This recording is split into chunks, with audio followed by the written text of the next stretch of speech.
Hello everyone, my name is Shivansh. I am a third year student in IT बेचू। तो मेरा chemistry में 100% आया था। तो ये रैंक बूस्टर सीरीज है, ठीक है। रैंक बूस्टर सीरीज में हमने सोल्यूशन चैप्टर कर लिया है कंप्लीट। तो वो अगर तुमने नहीं देखा हो तो उसे देख लेना। और आज हम करने वाले हैं पीरियोडिक टेबल, ठीक है। तो देखो मैं तुमको बता देता हूँ कि ऐसा क्या स्पेशल होने वाला है। तो सबसे पहली बात ये है कि मैंने इसमें ऐसा नहीं कि सिर्फ एस ब्लॉक का ही कराया, मतलब तुम्हारे इसी चैप्टर का ही कराया। जैसे मान लो यहाँ पे जैसे प्रॉपर्टीज है, एनिशन एनर्जी है, इलेक्ट्रॉन की एंथैल्पी है, एनिक रेडियाई है, एटॉमिक रेडियाई है। तो मैंने S block, P block, D block, F block सारे चैप्टर्स से जो जो कुछ हम पूछ सकते हैं ना, एटॉमिक रेडियाई वो सारे एक पास करा दिए हैं। सारी एनिशन एनर्जी मैंने सिम करा दिए हैं, सबकी इलेक्ट्रॉन की एंथैल्पी मैंने सिम करा दी है, ठीक है। तो ताकि तुमको अलग अलग ना पढ़ना पड़े। तुम अलग अलग पढ़ते हो इसलिए भूल जाते हो। तो एक साथ में सारे याद करोगे तो क्वेश्चन आएगा, तुम आराम से कर सकते हो। और दूसरी चीज़, मैंने जहाँ जहाँ पे तुम गलती कर सकते हो मैंने वो हर एक पॉइंट बहुत ही एम्फेसाइज करके बताया कि हाँ तुम ये गलती कर सकते हो। जैसे मैंने एक पोल डाला था, इलेक्ट्रॉन अफिनिटी पे, उसमें 20 लोगों ने पोल किया था, उसमें सबका आंसर गलत था, किसी ने भी सही टिक नहीं लगाया, ठीक है। तो वो ऐसा क्वेश्चन है जहाँ तुम गलती करोगे तो मुझे पता है तुम गलती कहाँ कहाँ कर सकते हो। और लेक्चर के नोट्स भी मैं तुमको दे दूंगा, ठीक है। और मैं तुमको ये बता दूंगा कि ये पॉइंट क्या है, ज़्यादा इंपॉर्टेंट है, मतलब कहाँ से मेजर क्वेश्चन आते हैं। तो तुम्हारी मर्जी, अगर तुम करना चाहो तो वहाँ से केवल वही टॉपिक कर सकते हो जो मेजर है, और तुमको करना चाहे तो पूरा अच्छे से कर सकते हो ताकि तुम फुल स्कोर कर सको, चाहे कोई भी क्वेश्चन आ जाए, ठीक है। और हाँ, लेक्चर के नोट्स तुमको टेलीग्राम चैनल पे मिल जाएंगे, ठीक है। उसका लिंक तुमको डिस्क्रिप्शन और तुमको कमेंट सेक्शन में मिल जाएगा। ये है पीरियोडिक टेबल का पार्ट 2, ठीक है। तो इसमें हम पहले कुछ टर्म सीखेंगे, उसके बाद हम एटॉमिक रेडियस के बारे में पढ़ेंगे, ठीक है। तो पहली बात, अगर तुम क्लास 12 में, तुमको पता होगा कि अगर दो चार्जर्स है तो मान लो चाहे तुम्हारा Q1 है, एक तुम्हारा Q2 है, तो उसका फोर्स उन दोनों के बीच में क्या होता है कि Q1 Q2 by R square, ठीक है। अगर तुम 11th में तुमको बता दूं कि अगर दो चार्जर्स होते हैं Q1 Q2 चार्जर्स है, इनके बीच में जो फोर्स होता है वो होता है K Q1 Q2 by R square. जो तुम्हारा न्यूक्लियस होता है उसमें क्या होता है, प्रोटॉन होता है और न्यूट्रॉन होता है। तुम्हारे इलेक्ट्रॉन क्या करते हैं, रिवॉल्व करते हैं। तो उसमें जो फोर्स लगता है क्या होता है, ये पॉजिटिव चार्ज है, नेगेटिव चार्ज। तुम्हारा फोर्स लगता है वही इलेक्ट्रोस्टैटिक फोर्स ही होता है, के Q1 Q2 बाई। तो इसकी हेल्प से हम काफी फिनोमिना एक्सप्लेन करेंगे। तो एक तो ये जो गई, और देखो इफेक्टिव न्यूक्लियर चार्ज क्या होता है, या फिर बोलते हैं जेड इफेक्टिव। तो ये सब टर्म तुमको पता होना चाहिए, क्वेश्चन में सब टर्म यूज करता है, ठीक है। तो जेड इफेक्टिव देखो क्या होता है, तो तुम्हारा ये क्या है, तुम्हारा न्यूक्लियस है, न्यूक्लियस में तुम्हारा मान लो उसका एटॉमिक नंबर जेड है, ठीक है। तो उतने ही नंबर ऑफ प्रोटॉन होते हैं, जितने नंबर ऑफ प्रोटॉन होते हैं उतना एटॉमिक नंबर होता है, ठीक है। ये तुमको पता होगा कि atomic number equals to number of protons. जितने प्रोटॉन्स होते हैं उतने ही क्या होते हैं, नंबर ऑफ इलेक्ट्रॉन्स होते हैं, क्योंकि कोई भी एटम क्या होता है, न्यूट्रल होता है, इसलिए तुम्हारे number of protons equals to number of electrons. और तुमको पता है एटॉमिक मास होता है, एटॉमिक मास का सिंबल क्या होता है, A equals to atomic number, ठीक है, और plus number of neutrons, Z plus N. N तुम्हारा क्या है, नंबर ऑफ न्यूट्रॉन्स, ठीक है ना। क्योंकि तुम्हारे यहाँ पे जो होता है ना न्यूक्लियस, इसमें क्या होता है, प्रोटॉन होते हैं प्लस न्यूट्रॉन्स होते हैं, तो यानी न्यूट्रॉन्स का मास और प्लस तुम्हारा जेड, क्योंकि जितने नंबर ऑफ जेड, जो तुम्हारा जेड होता है एटॉमिक नंबर होता है, उतने नंबर ऑफ क्या होते हैं, प्रोटॉन होते हैं, यानी जेड प्लस एन। और इलेक्ट्रॉन का मास क्या होता है, बहुत कम होता है, कितना, 9.1 इंटू 10⁻31 kg होता है। इसलिए इसको क्या कर देते हैं, इग्नोर कर देते हैं। तो मास ऑफ द एटम को किस लिए होता है, सिर्फ और सिर्फ उसके न्यूक्लियस के होता है, ठीक है। तो अब देखो, जो तुम्हारा ये पॉजिटिव चार्ज है, तुम्हारा नेगेटिव चार्ज है, ठीक है। तो इनमें क्या होगा, फोर्स ऑफ अट्रैक्शन होता है, opposite charge attract and same charge क्या करते हैं, रिपल करते हैं। देखो अब हम समझते हैं इफेक्टिव न्यूक्लियर चार्ज, ठीक है। तो मैं ये nth सेल है, ये n-1th सेल है, ये n-2 सेल है, ठीक है। ये इलेक्ट्रॉन जो क्या करते हैं, ऑर्बिट में रिवॉल्व करते हैं अराउंड द न्यूक्लियस। ये तुम्हारा न्यूक्लियस है जिसका एटॉमिक नंबर क्या है, Z है। अगर इसका Z एटॉमिक नंबर है तो इसका चार्ज कितना होगा, यानी जेड नंबर ऑफ प्रोटॉन होंगे। तो एक प्रोटॉन पे चार्ज कितना होता है, ई के इक्वल ही होता है, यानी जेड इंटू ई क्या होगा, इसका चार्ज होगा। यानी Q1 की वैल्यू ये होगी, Q2 तुम्हारा क्या होगा, Q2 तुम्हारा इलेक्ट्रॉन होगा। मान लो ये इलेक्ट्रॉन पे हम फोर्स देख रहे हैं, ठीक है। तो एक तो इसके बीच में लगेगा फोर्स ऑफ अट्रैक्शन, ठीक है, जिसकी डायरेक्शन क्या होगी, ये इस डायरेक्शन में लगेगा इस पे, ठीक है। फोर्स ऑफ अट्रैक्शन है क्योंकि वो, अब ये जो इलेक्ट्रॉन है इस पे क्या रहेगा, रिपल्शन, यानी वो क्या लगेगा, इधर डायरेक्शन में लगेगा, ठीक है। तो ये तुम्हारा न्यूक्लियस है, ये उसको अट्रैक्ट करने की कोशिश कर रहा है, ये इलेक्ट्रॉन क्या कर रहा है, उसको रिपल करने की कोशिश कर रहा है। तो तुम्हारा अगर मान लो जेड, ये तुम्हारा जेड है, इस पे फोर्स कितना लगाएगा, force equal to K Z E into ई, ठीक है। इसका ई Q1 Q2 by R square, ये लगाएगा फोर्स। मगर तुम्हारा जो ई है, मान लो इसके डिस्टेंस में मान लेता हूँ R1 है, तो ये कितना फोर्स लगाएगा, ठीक है। मैं एज्यूम कर लेता हूँ ये ई यहाँ पे है, ठीक है, ताकि यहाँ ओवरलैप ना हो, इसलिए इधर लिख दिया मैंने। मान लेता हूँ डिस्टेंस R1, तो ये कितना फोर्स लगाएगा, ये फोर्स लगाएगा के ई स्क्वायर बाई R1 का स्क्वायर, ठीक है। तो ये फोर्स लग रहा है तुम्हारा अट्रैक्शन वाला इस डायरेक्शन में, और रिपल्शन लग रहा है इस डायरेक्शन में। तुम्हारा एक्चुअल फोर्स ये लग रहा है, उसको ये वाला फोर्स क्या कर रहा है, ड्यू टू रिपल्शन ये कम हो जाएगा। यानी ये इलेक्ट्रॉन को जितना एक्सपीरियंस करना चाहिए था फोर्स, उतना एक्सपीरियंस नहीं करता है। तो जो ये एक्सपीरियंस कर रहा होगा ना फोर्स को, उसी को बोलते हैं हम जेड इफेक्टिव, ठीक है। जितना एक्चुअल में फोर्स वो एक्सपीरियंस कर रहा होगा उसको बोलते हैं हम जेड इफेक्टिव, ठीक है। तो फोर्स बिटवीन द टू क्या होता है, के Q1 Q2 by R square. यहाँ पे के क्या होता है, कांस्टेंट होता है जिसकी वैल्यू ये होती है, तुम 12 में पढ़ते हो। आर क्या होता है, डिस्टेंस बिटवीन द चार्जेस, ठीक है। देखो दो टाइप के फोर्सेस हैं, कौन कौन से, force of attraction from the nucleus and force of repulsion from the electron, ठीक है। तो यही तुम्हारा जो स्क्रीनिंग पढ़ते हो ना, स्क्रीनिंग इफेक्ट है, वो क्यों होता है, due to repulsion of the electron, ठीक है। ये वाला इलेक्ट्रॉन है, ये आउटर वाले इलेक्ट्रॉन को क्या करता है, रिपल करता है, उसको बाहर फेंकने की कोशिश करता है, और न्यूक्लियस क्या करता है, उसको अंदर लाने की कोशिश करता है। तो ये जो रिपल करता है ना, इसको इसी को बोलते हैं स्क्रीनिंग इफेक्ट, इसकी वजह से स्क्रीनिंग इफेक्ट आता है, ठीक है। तो तुम्हारा फोर्स ऑफ अट्रैक्शन वाला इधर लग रहा है, फोर्स ऑफ रिपल्शन किधर लगेगा, अपोजिट डायरेक्शन में लगेगा, ठीक है। तो नेट फोर्स जो होगा ना, जो नेट फोर्स होगा वो एक्चुअल फोर्स से क्या आएगा, कम आएगा, क्योंकि कुछ फोर्स क्या हो जाएगा उसमें से कम हो जाएगा, ठीक है। जेड इफेक्टिव क्या होता है, लेस देन जेड होगा, ठीक है। जितना फोर्स लगना चाहिए था उससे कम फोर्स लग रहा होगा। तो एक्चुअली में जेड इफेक्टिव को डिफाइन करें तो क्या होगा, this is the reduced nuclear charge और the actual nuclear charge experience by the electron. मतलब ये कि ये तो इलेक्ट्रॉन का सोच रहा है, पे तुम्हारा कितना लग रहा है कि ये तुम्हारा मतलब, जो मतलब F1 है, ये तुम्हारा F2 है, तो ये सोचेगा कि इस पे F1 माइनस F2 लग रहा है, सब्ट्रैक्ट होगा ना, क्योंकि अपोजिट डायरेक्शन है। बट एक्चुअल में कितना लग रहा होगा, 1 लग रहा होगा। तो तुम्हारा जो एक्चुअल में जो फोर्स एक्सपीरियंस करेगा ये इलेक्ट्रॉन, वो तुम्हारा क्या होता है, वही तुम्हारा जेड इफेक्टिव होता है। तो जेड इफेक्टिव क्या होता है, जेड माइनस सिग्मा, ठीक है। मतलब ये कि जैसे तुम्हारा जो कुछ पार्ट इसमें से कम हो गया ना, उसको हम सिग्मा के टर्म में दिखाते हैं। तो ये तुम्हारा, इसको बोलते हैं स्क्रीनिंग कांस्टेंट या शील्डिंग कांस्टेंट। यहाँ पे जेड तुम्हारा क्या होता है, एटॉमिक नंबर, तो Z effective equals to Z minus sigma. तो ये वो न्यूक्लियर चार्ज है जो तुम्हारा क्या हुआ, ड्यू टू रिपल्शन क्या हो गया, कम हो गया, ठीक है। इसके से जितना कम होगा उसी को बोलते हैं स्क्रीनिंग इफेक्ट, ठीक है। तो शील्डिंग इफेक्ट तुमने पढ़ा ही होगा। शील्डिंग इफेक्ट क्या होता है, the effect due to which the inner electron shield the outer most electrons from the attraction of the nucleus. तो शील्डिंग इफेक्ट तुम्हारा ये होता है कि जो तुम्हारे आउटर वाले इलेक्ट्रॉन होते हैं, उन पे जो फोर्स लग रहा होता है उस पे फोर्स लगने से रोकता है इनर वाला इलेक्ट्रॉन, ठीक है। तो उसको बोलते हैं शील्डिंग। अब देखो आता है सबसे मेन इंपॉर्टेंट बात जो तुमको पता होनी चाहिए, ठीक है। तो नोट 1 क्या मैंने लिखा है, Z effective increases from left to right in the period, ठीक है। तो पीरियड में देखोगे तो तुम्हारे पीरियड में अगर लेफ्ट टू राइट जाओगे, इधर से इधर, तुम्हारा क्या होगा, एटॉमिक नंबर बढ़ेगा। अब एटॉमिक नंबर बढ़ेगा, एटॉमिक नंबर जो होता है उतने नंबर ऑफ प्रोटॉन होंगे, प्रोटॉन बढ़ेंगे, अब प्रोटॉन बढ़ेगा यानी जेड बढ़ेगा, तुम्हारा जेड इफेक्टिव भी क्या करेगा, बढ़ेगा, ठीक है। अब सोचो कि तुम्हारा नंबर ऑफ इलेक्ट्रॉन्स भी बढ़ रहे होंगे, तो नंबर ऑफ इलेक्ट्रॉन्स बढ़ने तो शील्डिंग बढ़ेगी, बट शील्डिंग का इतना इफेक्ट नहीं होता है कि जो तुम्हारा जेड वाले इफेक्ट है उसको घटा सके, मतलब उसको अपोजिट इफेक्ट नहीं कर सकता वो, ठीक है। लेफ्ट टू राइट जाने पे जेड भी बढ़ेगा, सिग्मा भी बढ़ेगा, बट जो जेड इफेक्टिव आएगा ना, वो भी क्या करता है, बढ़ता है। न्यूक्लियर चार्ज यानी जेड जेड का जो इफेक्ट होता है, ये क्या कर लेता है, शील्डिंग इफेक्ट को ओवरवेट कर लेता है। तो ये लैंग्वेज तुमको क्वेश्चन में देखने को मिल जाएगी, तो इससे कंफ्यूज नहीं होना, ठीक है। तो इंक्रीजिंग न्यूक्लियर चार्ज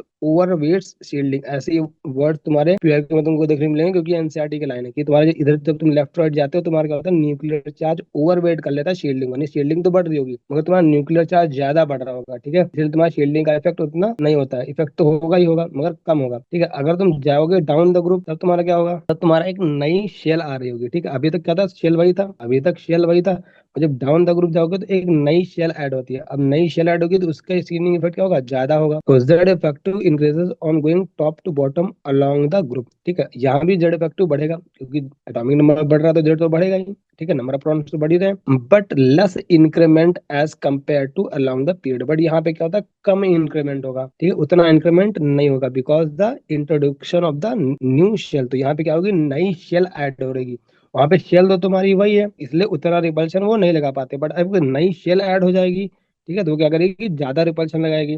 तो तुम्हारा डाउन द ग्रुप जाने पे जेड इफेक्टिव तो बढ़ता है, बट उतना नहीं बढ़ता है। ऐसा नहीं कि ये सुनना कि Z effective down the group जाने पे घटता है, क्योंकि ये कंफ्यूजन होती है। तो ध्यान रखना, जेड इफेक्टिव तुम्हारा लेफ्ट टू राइट भी बढ़ेगा और डाउन द ग्रुप भी बढ़ेगा, बट तुम्हारे डाउन द ग्रुप जाने पे बहुत कम इंक्रीमेंट होता है, ठीक है। तुमको मैं डाटा बता देता हूँ जो तुम्हारे काम का नहीं है, बट तुमको मतलब हल्का आइडिया देने के लिए।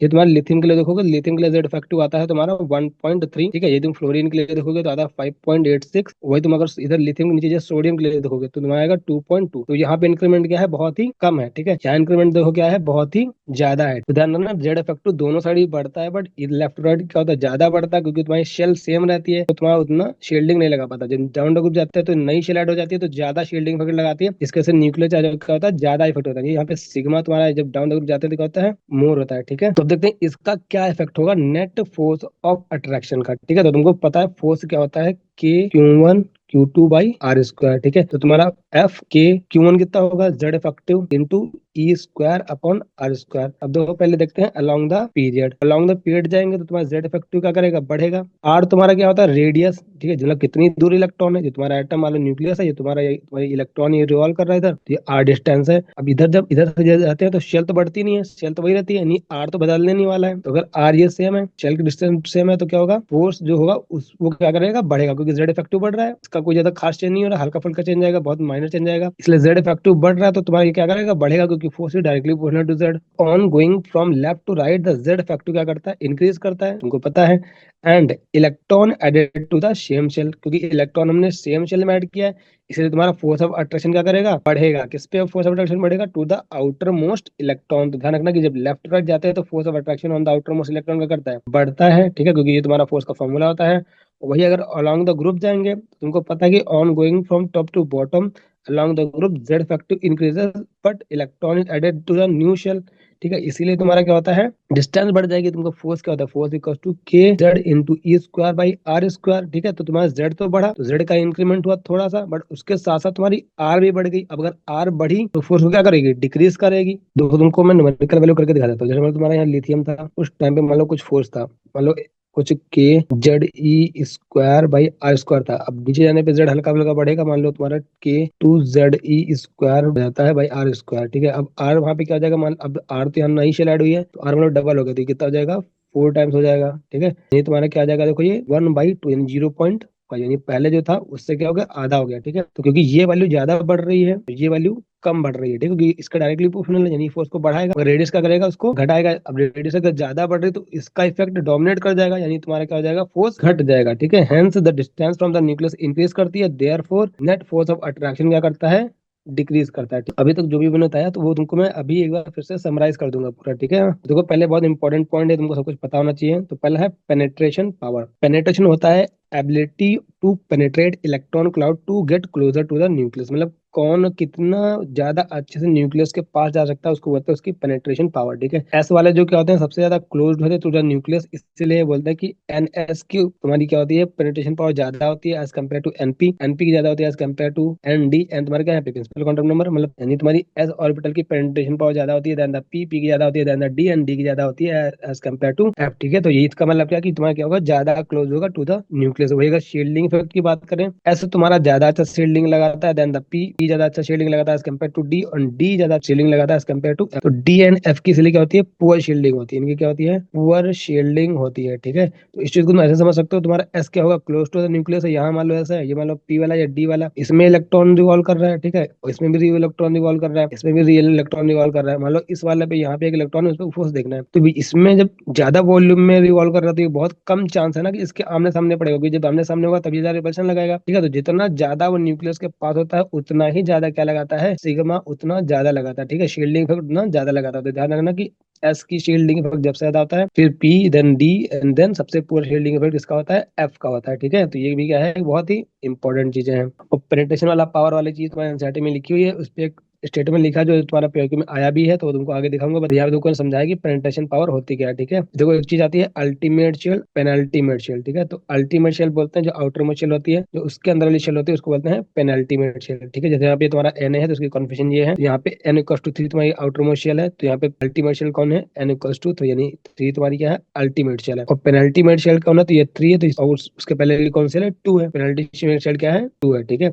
तो तुम्हारी जो अल्टीमेट शेल होती है वो क्या होती है, फॉर द केमिकल रिएक्टिविटी, यानी कि तुम्हारी कोई भी केमिकल रिएक्शन होती है ना, कोई भी तुम्हारी केमिकल रिएक्शन होती है तो उसमें आउटर मोस्ट शेल वाले इलेक्ट्रॉन क्या करते हैं, इन्वॉल्व होते हैं, ठीक है। इनर वाले शेल इन्वॉल्वमेंट नहीं दिखाते हैं, तो जो आउटर मोस्ट शेल होता है उसी वजह से केमिकल रिएक्टिविटी होती है, ठीक है। तुम्हारे जो पेनल्टीमेट शेल यानी अंदर इलेक्ट्रॉन करते हैं उनका काम क्या होता है, शील्डिंग। तो जो तुम्हारा शील्डिंग का काम होता है वो तुम्हारे इनर इलेक्ट्रॉन्स की वजह से होता है। अब आते हैं, देखो बहुत इंपॉर्टेंट पॉइंट है, एक बहुत इंपॉर्टेंट पॉइंट उसको नोट कर लेना कि जो stability of the half field and full filled orbital decreases down the group, ठीक है। इस चीज को हम कई बार अभी समझाऊंगा, आयोजन एनर्जी इलेक्ट्रॉन की एंथैल्पी, तो वहां पे मैं तुम इसका यूज करके तुमको उसका ऑर्डर बताऊंगा, ठीक है। ये बात बहुत ध्यान रखना कि स्टेबिलिटी जो हाफ फील्ड और फुल फील्ड की क्या होती है, डिक्रीज कर जाती है डाउन द ग्रुप जाने पे, ठीक है। तो ऐसा क्यों होता है, क्योंकि जब डाउन द ग्रुप जाओगे तो क्या होगा, तुम्हारी रेडियस बहुत बड़ी हो जाती है, ठीक है। तो वो इतना ज्यादा दूर दूर इलेक्ट्रॉन्स हो जाते हैं कि उनका फुल फील्ड होने पे भी कोई ज्यादा स्टेबिलिटी ज्यादा नहीं होती, ठीक है, क्योंकि एनर्जी डिफरेंस बहुत कम हो जाता है। देखो जो कुछ मैंने अभी बताया उसको मैंने समराइज कर दिया, ठीक है। तो अलॉन्ग द पीरियड क्या होगा, जेड बढ़ेगा क्योंकि एटॉमिक नंबर बढ़ रहा है, मतलब जेड बढ़ने वाला क्या एटॉमिक नंबर बढ़ेगा। अलॉन्ग द ग्रुप भी क्या होगा, एटॉमिक नंबर बढ़ेगा। बट तुम्हारा जो शील्डिंग इफेक्ट होगा वो अलॉन्ग द पीरियड जो होगा, ठीक है, अलॉन्ग द पीरियड क्या होगा तुम्हारा ऐसे होगा। तो भाई सेम शेल रहेगी, अब तो भाई सेम शेल रहेगी तो तुम्हारा शील्डिंग इफेक्ट क्या होगा, लेस होगा। और यहाँ पे तुम्हारा शील्डिंग इफेक्ट क्या होगा, मोर होगा, क्योंकि तुम्हारी क्या हो रही है, नई शेल ऐड हो रही है। इसकी वजह से क्या होगा, तुम्हारा जेड इफेक्टिव क्या करता है, इंक्रीज करता है ज्यादा इन द पीरियड, वाइल तुम्हारा जो जेड फैक्टर क्या करेगा, लेस इंक्रीमेंट होगा जब अलोंग द हम ग्रुप देखेंगे, क्योंकि तुम्हारी क्या हो रही है, नई शेल ऐड हो रही है, ठीक है। तो इसका मतलब क्या कि तुम्हारा जो force on the outer most electron क्या करेगा, वो इंक्रीज करता है along the period, and force on the outer most electron करेगा अलोंग द ग्रुप क्या करता है, डिक्रीज करता है, ठीक है। तो तुमको मेनली यही बात जो अभी तक मैंने समझाया उसका मेनली तुमको ये बातें बहुत अच्छे से ध्यान रखनी है, ठीक है। ऊपर जो भी मैंने समझाया तुमको सिग्मा समझाया, ठीक है, यहाँ पे तुमको फोर्स दिखाया, ये सब चीजें। तो मेनली इसका तुम्हारा, तो तुमको समरी में यही रखनी है कि तुम्हारा डाउन द ग्रुप जानने पे होता है फोर्स ऑफ अट्रैक्शन डिक्रीज करता है, और अलोंग द पीरियड जब जाते हैं फ्रॉम लेफ्ट टू राइट तो force of attraction on the outer most electron क्या करता है, इंक्रीज करता है, ठीक है, क्योंकि जेड इफेक्टिव क्या करता है, इंक्रीज करता है। देखो पांचवा भी एक बहुत इंपॉर्टेंट पॉइंट है कि the poor shielding of D and F block, तुमको मैंने अभी बताया कि पुअर शील्डिंग दिखाते हैं डी एन एफ ब्लॉक। इसकी वजह से ना कई सारे तुम्हारे जो विधि पढ़ोगे, आयोनिक एनर्जी पढ़ोगे, इलेक्ट्रॉन की एंथैल्पी पढ़ोगे, एटॉमिक रेडियस पढ़ोगे, इलेक्ट्रोनेगेटिविटी पढ़ोगे, तो इनमें कई ऑर्डर्स में क्या आते हैं, एक्सेप्शन आते हैं due to poor shielding of D and F block. तो देखो जब poor shielding due to D F block है, इसका मतलब क्या, तुम्हारे तो पहले यहाँ पे एस ब्लॉक होता है, फिर यहाँ पे तुम्हारा डी डी एफ डी वाले ब्लॉक होता है, फिर नीचे एफ ब्लॉक आता है, यहाँ पे यहाँ से कुछ एलिमेंट के बाद यहाँ पे एफ ब्लॉक इधर आता है। इसका मतलब तुम्हारा जो इफेक्ट देखने को मिलेगा, ठीक है, वो तुम्हारा पीरियड नंबर थर्ड तक कोई इफेक्ट देखने को, यानी पीरियड नंबर 4 से इफेक्ट देखने को मिलेगा। तो इसके वजह से देखो क्या क्या इफेक्ट तुमको देखने को मिलता है, एक अभी हम आगे पढ़ेंगे एक एक करके। तो एक तुमको देखने को मिलेगा पहले इनर्ट पेयर इफेक्ट, ठीक है, तो इनर्ट पेयर इफेक्ट देखने को मिलेगा, ठीक है। Affect on the regular trend of the ionization energy पे भी तुमको इफेक्ट देखने को मिलेगा, तुमको रेडियस पे भी इफेक्ट देखने को मिलेगा, तुमको इलेक्ट्रॉन नेगेटिविटी पर भी इफेक्ट देखने को मिलेगा, और तुमको इलेक्ट्रॉन अफिनिटी पर भी, ठीक है। और मैंने देखो यहाँ पे सब समराइज कर दिया कि तुमको किसमें क्या इफेक्ट मिलेगा। तुम्हारा इनर्ट पेयर इफेक्ट है तो तुम्हारा ग्रुप नंबर 13 14 15 में देखने को मिलता है, ठीक है। तुम्हारा आयोनाइजेशन एनर्जी वाला इफेक्ट है तो तुमको डी ब्लॉक में देखने को मिलेगा, ठीक है, 3D वाले में, क्योंकि हमारा आयोनाइजेशन एनर्जी सिर्फ डी ब्लॉक वाले में सिर्फ 3D से इसके पढ़ते हैं, ठीक है, और हम पढ़ते नहीं, हमारे सिलेबस में है नहीं। और तुमको देखने को किस में मिलेगा, ग्रुप नंबर 13 एंड 14 पे। रेडियस पे इफेक्ट किस पे होगा, सिर्फ ग्रुप नंबर 13 पे, 14 15 पे नहीं होता है। और तुमको डी ब्लॉक में देखने को मिलेगा। इलेक्ट्रोनेगेटिविटी वाला जो इफेक्ट है वो भी तुमको 13 14 और 15 में देखने को मिलेगा। तो ठीक है, मैंने यहाँ पे इसलिए एक पास रख दिया ताकि तुम इनको एक पास में सब एकदम ऐसे मतलब दिमाग में बिठा लो कि तो पहले हम पढ़ते हैं रेडियस, तो रेडियस में सिर्फ 13 इफेक्ट रहेगा। उसके बाद हम पढ़ते हैं, मतलब जो हम पढ़ने वाले हैं ये ऑर्डर होता है हमारा। तो हम पढ़ते हैं आयोनाइजेशन एनर्जी, तो आयोनाइजेशन एनर्जी कितना इफेक्ट होगा, 13 और 14 पे होगा, मतलब एक एक बढ़ाते चले जाओ, ठीक है। इलेक्ट्रोनेगेटिविटी उसके बाद हम पढ़ते हैं, ठीक है। इलेक्ट्रॉन अफिनिटी पढ़ते हैं, उसका तो अलग ही चीज होता है, ठीक है, उस पर तो हम देखने ही नहीं, उस पर हम अलग दिखाएंगे। तो ये मतलब इफेक्ट हम नहीं पढ़ते क्योंकि हमारे सिलेबस में उतना है नहीं, ठीक है। तो हम क्या पढ़ते हैं, इलेक्ट्रोनेगेटिविटी, तो उस पर क्या होगा 13 14 15 पे होगा, ठीक है। तो ऐसे याद कर लो, तुम पहले पढ़ते हो एटॉमिक रेडियस यानी उस पर रहेगा 13 वाले ग्रुप पे इफेक्ट, ठीक है। फिर तुम पढ़ते हो क्या, आयोनाइजेशन एनर्जी यानी उस पर किस पे होगा, 13 और 14 पे इफेक्ट होगा। फिर तुम पढ़ते हो इलेक्ट्रोनेगेटिविटी, उस पर 13 14 15 पे होगा, ठीक है। ऐसे याद रखना कि किसमें किसमें एक्सेप्शन आने वाला है। तो सबसे पहले हम देखते हैं एटॉमिक रेडियस, ठीक है। तो रेडियस क्या होता है, radius of atom is the distance from the nucleus to the outer most electron, ठीक है। तुम्हारा तुम्हारा ये एटम है, ठीक है, उसमें न्यूक्लियस है, ये तुम्हारे इलेक्ट्रॉन रिवॉल्व कर रहे हैं, तो जिसका जो आउटर मोस्ट इलेक्ट्रॉन होता है वहां से जो न्यूक्लियस की डिस्टेंस होती है उसको क्या बोलते हैं, उसकी रेडियस बोलते हैं, ठीक है। Except noble gases all other atoms in the bond state, तो क्या होता है, कोई भी एलिमेंट होता है वो तुम्हारा फ्री स्टेट में नहीं पाया जाता, सारे के सारे किसी ना किसी से बॉन्ड बना के रखे होते हैं, ठीक है। बस तुम्हारी नोबल गैसेस होती है, उनकी क्या होती है, आउटर मोस्ट शेल क्या होती है, फिल होती है, तो वो स्टेबल होती है, तो किसी से रिएक्ट नहीं करती है, तो तुमको प्योर फॉर्म में मिल जाएंगी, पर और कोई एलिमेंट तुमको प्योर फॉर्म में नहीं मिलता है, ठीक है। मान लो अब अगर सोचे कि तुम्हारा F2 मान लो का फ्लोरीन गैस है, ठीक है, फ्लोरीन गैस होती है। अब हम सोचे कि मान लो को फ्लोरीन की रेडियस निकालनी है, तो हम सोचे कि इसको हीट करके दो में ब्रेक कर लेता हूँ, रेडियस उसकी मेजर कर ले, तो हम ऐसा नहीं कर सकते, क्योंकि अगर हम ऐसा करेंगे तो हम उसको एनर्जी देंगे, एनर्जी देंगे क्या होगा, उसके इलेक्ट्रॉन एनर्जी एब्जॉर्ब करेंगे, उनका क्या होगा, वाइब्रेशन होगा, वाइब्रेशन होगा, तब पोजीशन क्या हो जाएगी, अनसर्टेन हो जाएगी। तो हम ऐसे क्या करते हैं, इस तरह से हम रेडियस उसकी मेजर नहीं करते हैं, ठीक है। तो पहला पॉइंट इंपॉर्टेंट हो गया कि डिस्टेंस होती क्या है। फिर तीसरा तो तुम्हारा पॉइंट इंपॉर्टेंट है कि hence we calculate the radius in the bonded state, हम रेडियस निकालते हैं किसमें, बॉन्डेड स्टेट में, not in the isolated atom, ठीक है। So we always find the radius when the bond between the same type of atom is form, ठीक है। तो ध्यान रखना कि कभी भी ऐसा नहीं होगा कि जब ये तुम्हारा हाइड्रोजन है और क्लोरीन है, इनको यूज नहीं करेंगे for finding the atomic radius, क्योंकि तुम्हारा यहाँ पे क्या होगा, जो इलेक्ट्रॉन होगा सेंटर में नहीं होगा, ठीक है। तो हमेशा हम सेम टाइप के एटम्स को यूज करते हैं जब हम फाइंड करते हैं रेडियस, जैसे एच एच, ठीक है, इसको यूज कर सकते हैं। और दूसरी बात ध्यान रखना कि कैसे होता है, ये तुम्हारे सिंगल बॉन्डेड, डबल बॉन्डेड का भी यूज करते हैं, सिंगल बॉन्डेड एटम्स ठीक है। तो सिंगल बॉन्ड में किसे बोलते हैं, जब तुम्हारे कोवेलेंट कंपाउंड होंगे, तो कोवेलेंट कंपाउंड में हम सिंगल बॉन्डेड मॉलिक्यूल्स यूज करेंगे, ऐसा नहीं ओ डबल बॉन्ड ओ। तो इसका यूज करके हम ऑक्सीजन की एटॉमिक रेडियाई पता नहीं करते, ठीक है। ये एनसीईआरटी में लिखा हुआ है, वो अलग से नोट बना के लिख लेना, ठीक है। ध्यान रखना क्या, पहली बात की हम same type of atom use करते हैं, दूसरी बात हम कोवेलेंट जो कंपाउंड की एटॉमिक रेडियाई मेजर करते हैं तो सिंगल बॉन्ड वाले लेते हैं, कभी भी डबल बॉन्ड वाले यूज करके हम उसके एटॉमिक रेडियाई नहीं निकालेंगे। एनसीईआरटी में गिवन है, नोट बना के लिख लेना, ठीक है। देखो अब हम पहले एटॉमिक रेडियाई पढ़ने से पहले हम पढ़ते हैं टाइप ऑफ इंटरेक्शन। तो देखो तुमको पता है तुम्हारे पास मेनली क्या होता है, मेटल्स होते हैं और होते हैं नॉन मेटल्स, ठीक है। तो इंटरेक्शन कैसे कैसे होंगे, तो पहले हम इंटरेक्शन पढ़ने वाले हैं नॉन मेटल का इंटरेक्शन जब होंगे क्या, बॉन्डेड स्टेट में होंगे, ठीक है। तो तुमको पता है इधर वाले जो एक्सट्रीम राइट साइड वाले होते हैं क्या होते हैं, नॉन मेटल्स होते हैं, ठीक है। तो जब वो क्या होंगे बॉन्डेड स्टेट में है, पहले वो पढ़ने वाले हैं। देखो क्या होगा, जेड इफेक्टिव हाई होगा, जब इधर वाले को क्या होगा, तुम्हारा जेड इफेक्टिव राशि में बढ़ता है, यानी इधर जो एलिमेंट्स होंगे उनके जेड इफेक्टिव हाई होगा।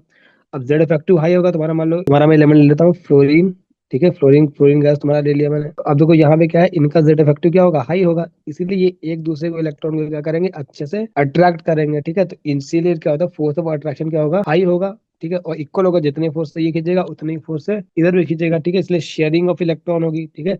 एक दूसरे के इलेक्ट्रॉन्स को नहीं ले सकता, इसलिए क्या होगा, शेयरिंग ऑफ इलेक्ट्रॉन होगा। यहाँ पे डोनेशन ऑफ इलेक्ट्रॉन नहीं होगा, ना ही कोई एक्सेप्ट करेगा ना ही कोई डोनेट करेगा। यहाँ बॉन्ड कैसे बनता है, शेयरिंग से। कोवेलेंट बॉन्ड कैसे बनते हैं, शेयरिंग से। तो इसलिए बॉन्ड का फॉर्मेशन उसको बोलते हैं क्या, कोवेलेंट बॉन्ड। तो covalent bond are found by the sharing of electron. क्यों, क्योंकि दोनों को क्या, दोनों की इलेक्ट्रॉन या बोले दोनों को जेड इफेक्टिव क्या सेम है, तो एक दूसरे के इलेक्ट्रॉन को वो नहीं ले सकते, दोनों फोर्स सेम लगा रहे हैं, ठीक है। यहाँ पे क्या होगा, एकदम सेंटर में इलेक्ट्रॉन्स प्रेजेंट होंगे। यहाँ बनता है कोवेलेंट बॉन्ड। अब कोवेलेंट बॉन्ड है, इसको कंपाउंड को क्या बोलते हैं, कोवेलेंट कंपाउंड। ऐसे कंपाउंड में जो रेडियस होती है उनका यूज करेंगे, रेडियस निकालने के लिए उनको बोलते हैं हम क्या, कोवेलेंट रेडियस। मेनली हम covalent radius, one two wall radius और मेटेलिक रेडियस पढ़ने वाले हैं। पहला तुम्हारा हो गया ये कोवेलेंट रेडियस, जो तुम्हें कब बनेगी, नॉन मेटल के बीच बनेगी, जब तुम्हारा क्या होगा, वो बॉन्डेड स्टेट में होंगे। अब आते हैं नॉन मेटल इंटरेक्शन जब होंगे नॉन बॉन्डेड स्टेट में। तो नॉन बॉन्डेड स्टेट में कब होंगे, जब वो तुम्हारी क्या होंगी, नोबल गैसेस होंगी, तो तुम्हारा क्या होगा, नॉन बॉन्डेड स्टेट में होंगे। क्योंकि नोबल गैसेस क्या होती है, स्टेबल होती है। फोर्स ऑफ अट्रैक्शन क्या होगा, वीक होगा, क्योंकि उन दोनों वो क्या करेंगे, एक दूसरे पे ज्यादा फोर्स नहीं लगाएंगे, ठीक है। इसलिए कोई भी बॉन्ड का फॉर्मेशन नहीं होगा, बस वो दोनों एक पास आ जाएंगे। बस ऐसे बस नॉर्मल तुम्हारा क्या होगा, नॉर्मली जो तुम्हारा अट्रैक्शन होगा, ठीक है। तो उस अट्रैक्शन को बोलते हैं हम क्या, वॉन्डर वॉल अट्रैक्शन जो कि क्या होता है, वीक इंटरेक्शन होता है। इससे जो अगर रेडियस निकालेंगे तो उसको बोलते हैं हम क्या, वॉन्डर वॉल रेडियस। फिर आता है मेटल मेटल इंटरेक्शन। तो मेटल मेटल मतलब क्या होगा, मेटेलिक बॉन्ड होगा, ठीक है, तुमको पता होगा। तो तुम्हारे यहाँ क्या होता है, लो जेड इफेक्टिव होगा, दोनों एक दूसरे के, यहाँ भी तुम्हारे सेम ही एलिमेंट हमने ले रखे हैं तो कोई दिक्कत नहीं है। तो फोर्स ऑफ अट्रैक्शन क्या होगा, between the nucleus and the electron क्या होगा, लेस होगा। यहाँ फॉर्मेशन किसका होता है, मेटेलिक बॉन्ड्स का। अब दो कोई भी मेटल कब हम बोलते हैं, तो मेटल क्या होते हैं, कंडक्ट करते हैं इलेक्ट्रिसिटी। क्यों, कि वो क्या करते हैं, उनमें इलेक्ट्रॉन्स होते हैं। क्यों इलेक्ट्रॉन वो फ्लो करते हैं, क्योंकि उनमें क्या होता है, जेड इफेक्टिव। इधर वाले में क्या होता है, इधर तो जेड इफेक्टिव क्या होता है, कम होता है। अब जेड इफेक्टिव अगर कम होगा तो फोर्स ऑन द इलेक्ट्रॉन कम होगा, फोर्स ऑन द इलेक्ट्रॉन कम होगा तो क्या करेंगे, फ्रीली मूव कर सकते हैं। इसलिए तुम्हारे मेटल क्या करते हैं, कंडक्ट इलेक्ट्रिसिटी, क्योंकि उनके इलेक्ट्रॉन पे जेड इफेक्टिव कम लग रहा होता है, ठीक है। इसलिए वो मेटेलिक बॉन्ड बना पाते हैं। नॉन मेटल्स मेटेलिक बॉन्ड नहीं बना सकते, मतलब जिस तरह से मेटल बॉन्ड बनाते हैं उस तरह से नॉन मेटल्स बॉन्ड नहीं बना सकते हैं, क्योंकि उनमें क्या होता है, फोर्स ऑफ अट्रैक्शन ज्यादा होता है, ठीक। तो मेटल्स क्या करते हैं, इसलिए मेटेलिक बॉन्ड बनाते हैं। तो इसीलिए अब हम रेडियस जो निकालेंगे उसको बोलते हैं हम मेटेलिक रेडियस। उसके बाद लास्ट टर्म पढ़ते हैं metal and non metal interaction. तो अब देखो, एक मेटल है एक नॉन मेटल, मतलब एक इधर लेफ्ट साइड का एक राइट साइड का है। तो दोनों में क्या होगा, जेड इफेक्टिव का और डिफरेंस होगा। इधर जो वाले का जेड इफेक्टिव कम होगा तो इधर वाले का जेड इफेक्टिव क्या होगा, ज्यादा होगा। अब इसका जेड इफेक्टिव ज्यादा यानी इसके इलेक्ट्रॉन को क्या कर लेगा, ये खींच लेगा, और ये अपने इलेक्ट्रॉन को पकड़ भी नहीं पाएगा क्योंकि इसके पास जेड इफेक्टिव कम है। इस टाइप में हमारा क्या होता है, ट्रांसफर ऑफ इलेक्ट्रॉन होता है। क्या होता है, ट्रांसफर ऑफ इलेक्ट्रॉन होता है। तो इससे जो कंपाउंड बनता है उसको बोलते हैं आयनिक कंपाउंड, जिससे बॉन्ड बनता है उसको बोलते हैं आयोनिक बॉन्ड, ठीक है। तो ऐसा क्यों होता है, क्योंकि difference in the Z effective होता है। One atom attracts the others atom electron मोर, ठीक है। तो एक दूसरे के इलेक्ट्रॉन को खींचने की पावर होती है, इसलिए क्या करेगा, जो ज्यादा जिसका जेड इफेक्टिव होगा वो लेस जेड इफेक्टिव वाले एटम से उसका इलेक्ट्रॉन क्या कर लेगा, ले लेगा, ठीक है। तो यहाँ होता है ट्रांसफर ऑफ इलेक्ट्रॉन। तो इससे बनता है जो कंपाउंड्स को बोलते हैं क्या, आयनिक कंपाउंड, ठीक है। तो ionic compounds are found by the transfer of electron. तो मैंने जो अभी तक पढ़ा तुमको एक बार समराइज कर देता हूँ। तो पहले मेटल मेटल इंट्रैक्शन होगा तो तुम्हारा बनेगा मेटेलिक बॉन्ड। नॉन मेटल का इंट्रैक्शन होगा, अगर वो बॉन्ड उन्होंने बनाया, ठीक है, तो तुम्हारी इसका नाम नोबल गैस को भी नहीं ले, नोबल गैस लेंगे तो बॉन्ड नहीं बनाएंगे। तो वहां आता है तुम्हारा वंडरवॉल रेडियस। और अगर तुम्हारा नॉन मेटल बॉन्ड अगर बॉन्ड बन गया तो मतलब तुम्हारे क्या बनेंगे, कोवेलेंट बॉन्ड बोलते हैं, क्योंकि वहां पे तुम्हारा जेड इफेक्टिव दोनों का अच्छा खासा है, एक दूसरे के इलेक्ट्रॉन को वो खींच नहीं सकते, वो सेंटर में रहेगा। तो तुम्हारा क्या बनता है, covalent compound bye the sharing of electron, एक दूसरे को खींच तो सकता नहीं, तो क्या करना, उनको शेयरिंग से काम चलाना पड़ता है, ठीक है। और तुम्हारा जो जब मेटल नॉन मेटल होता है तो ड्यूरेटिव फैक्टर का डिफरेंस ज्यादा होता है, तुम्हारा क्या होता है वहाँ पे ट्रांसफर ऑफ इलेक्ट्रॉन होता है, तो वहां से फॉर्मेशन होता है आयनिक कंपाउंड्स का, ठीक है। तो कहते हैं टाइप्स ऑफ रेडियस, तुमने तुमको क्या था, कोवेलेंट रेडियस बनेगा, कोवेलेंट कंपाउंड में मेटेलिक रेडियस बनेगा, मेटेलिक कंपाउंड में वन डबल रेडियस बनेगा जब तुम्हारी क्या होंगी, नोबल गैसेस होंगी, ठीक है। आर कोवेलेंट तुम ले सकते हैं, आर सी ले सकते हैं कोवेलेंट रेडियाई के लिए, आर एल ले सकते हैं मेटेलिक रेडियाई के लिए, आर बी ले सकते हैं for the one double radii.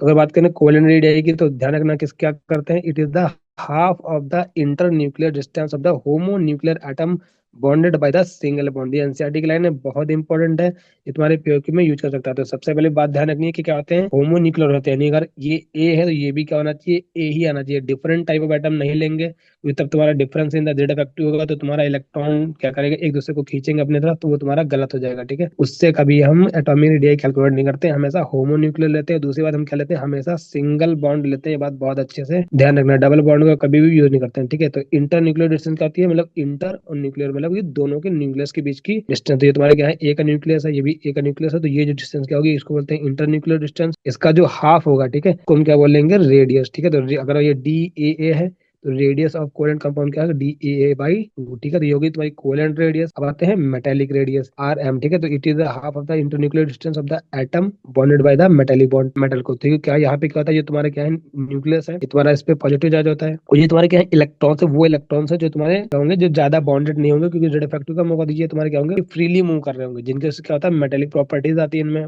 जो कंडक्ट करते हैं इलेक्ट्रिसिटी, कंडक्ट करते हैं हीट। हम तुम्हारा जो स्ट्रक्चर इसको बोलते हैं, इसको बोलते हैं हम सी इलेक्ट्रॉन मॉडल, ठीक है। मतलब मॉडल, एक मॉडल दिया था साइंटिस्ट ने रिप्रेजेंट करने के लिए मेटेलिक कंपाउंड्स को, बोलते हैं सी इलेक्ट्रॉन मॉडल, ठीक है। तो इस मॉडल के अकॉर्डिंग क्या होता है, जो तुम्हारे पॉजिटिव वाला न्यूक्लियस होता है वो तुम्हारा फिक्स होता है यहाँ पे, जो इलेक्ट्रॉन होते हैं वो क्या कर रहे होते हैं, मूव कर रहे होते हैं, ठीक है। और इनके बीच में क्या होगा, तुम्हारा इनके जो इलेक्ट्रॉन है इनके बीच में अट्रैक्शन होगा, इनके बीच में क्या होगा, हल्का फुल्का अट्रैक्शन होगा, ज्यादा अट्रैक्शन नहीं होगा, क्योंकि तुम्हारा जेड इफेक्टिव कम होता है, ठीक है। इसको बोलते हैं इलेक्ट्रॉन सी मॉडल। तुम्हारा तुम्हारा ये इसके बीच की डिस्टेंस क्या है, डी एम एम है, तो इसका तुम्हारा मटेरियल रेडियस क्या होगा, इसका भी क्या होगा, हाफ होगा। तो it is the half of the inter nuclear distance of the atom bonded by the metallic bond. तुम्हारा डी एम एम है तो D M M by two होगा, ठीक है। और देखो तुम एक चीज की इलेक्ट्रॉन सी मॉडल है, ठीक, तुम्हारा एन ए है, ठीक है, एन ए प्लस एक इलेक्ट्रॉन ये दे सकता है, ठीक है, एन ए ये इलेक्ट्रॉन निकालेगा, एम जी क्या कर सकता है, इसके दो इलेक्ट्रॉन डोनेट कर सकता है। तो तुम्हारा जब एम से एम प्लस बना, एन इलेक्ट्रॉन मान लो रिलीज किए, तो एन इलेक्ट्रॉन रिलीज किए तो फिर कितना आ जाएगा, एन प्लस आएगा, ठीक है। ये क्या होता है, यही तुम्हारे फ्री इलेक्ट्रॉन है, जो कि किसके लिए रिस्पॉन्सिबल होते हैं, for the conduction of heat and electricity. तो ये जो होता है ना एम एन प्लस, इसको बोलते हैं कर्नल। ये भी बात नोट बना के कहीं अलग लिख लेना, कि जब तुम्हारा तुम्हारा क्या होता है, जो तुम्हारा एलिमेंट होता है उसमें से जो आउटर मोस्ट शेल वाला इलेक्ट्रॉन निकाल दो, जो बचता है उसको हम क्या बोलते हैं, कर्नल बोलते हैं। इसको अलग से लिख लेना, तुम्हारे एनसीईआरटी में दिया हुआ है।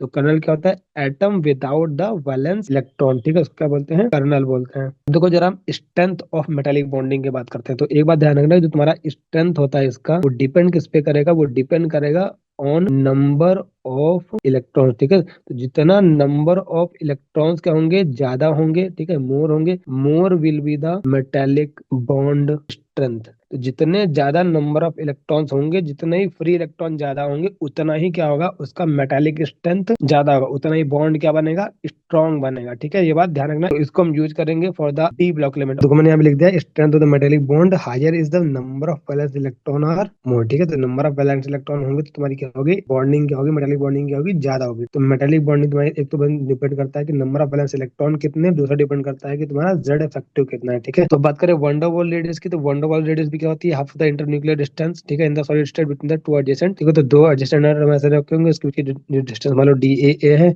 उसका हाफ कर दोगे तुम्हारी क्या आ जाएगी, वंडर वॉल रेडियस आ जाएगी, ठीक है। अब देखो ये बहुत इंपॉर्टेंट है, जितना हमने ब्लू बॉक्स में रखा है, comparing between the three type of radius. अब तुमको पता है कि जो वो तुम्हारी वंडर वॉल रेडियस क्या होती है, उसमें तुम ऐसे ही बस एडजस्टेंट रख देते हो। तुम्हें मेटालिक बॉन्डिंग कैसी होती है, तुम्हारे ऐसे होते हैं, तुम्हारी ये आयंस होते हैं, तो इनके बीच की डिस्टेंस हाफ करते हो। तुम्हारा जो कोवेलेंट बॉन्ड तुमको पता है वहाँ कैसी होती है, ओवरलैपिंग होती है इलेक्ट्रॉन डेंसिटी की, ठीक है। तो तुम्हारा सबसे ज्यादा तुम्हारा कम रेडियस किस में आएगा, कोवेलेंट में, ठीक है।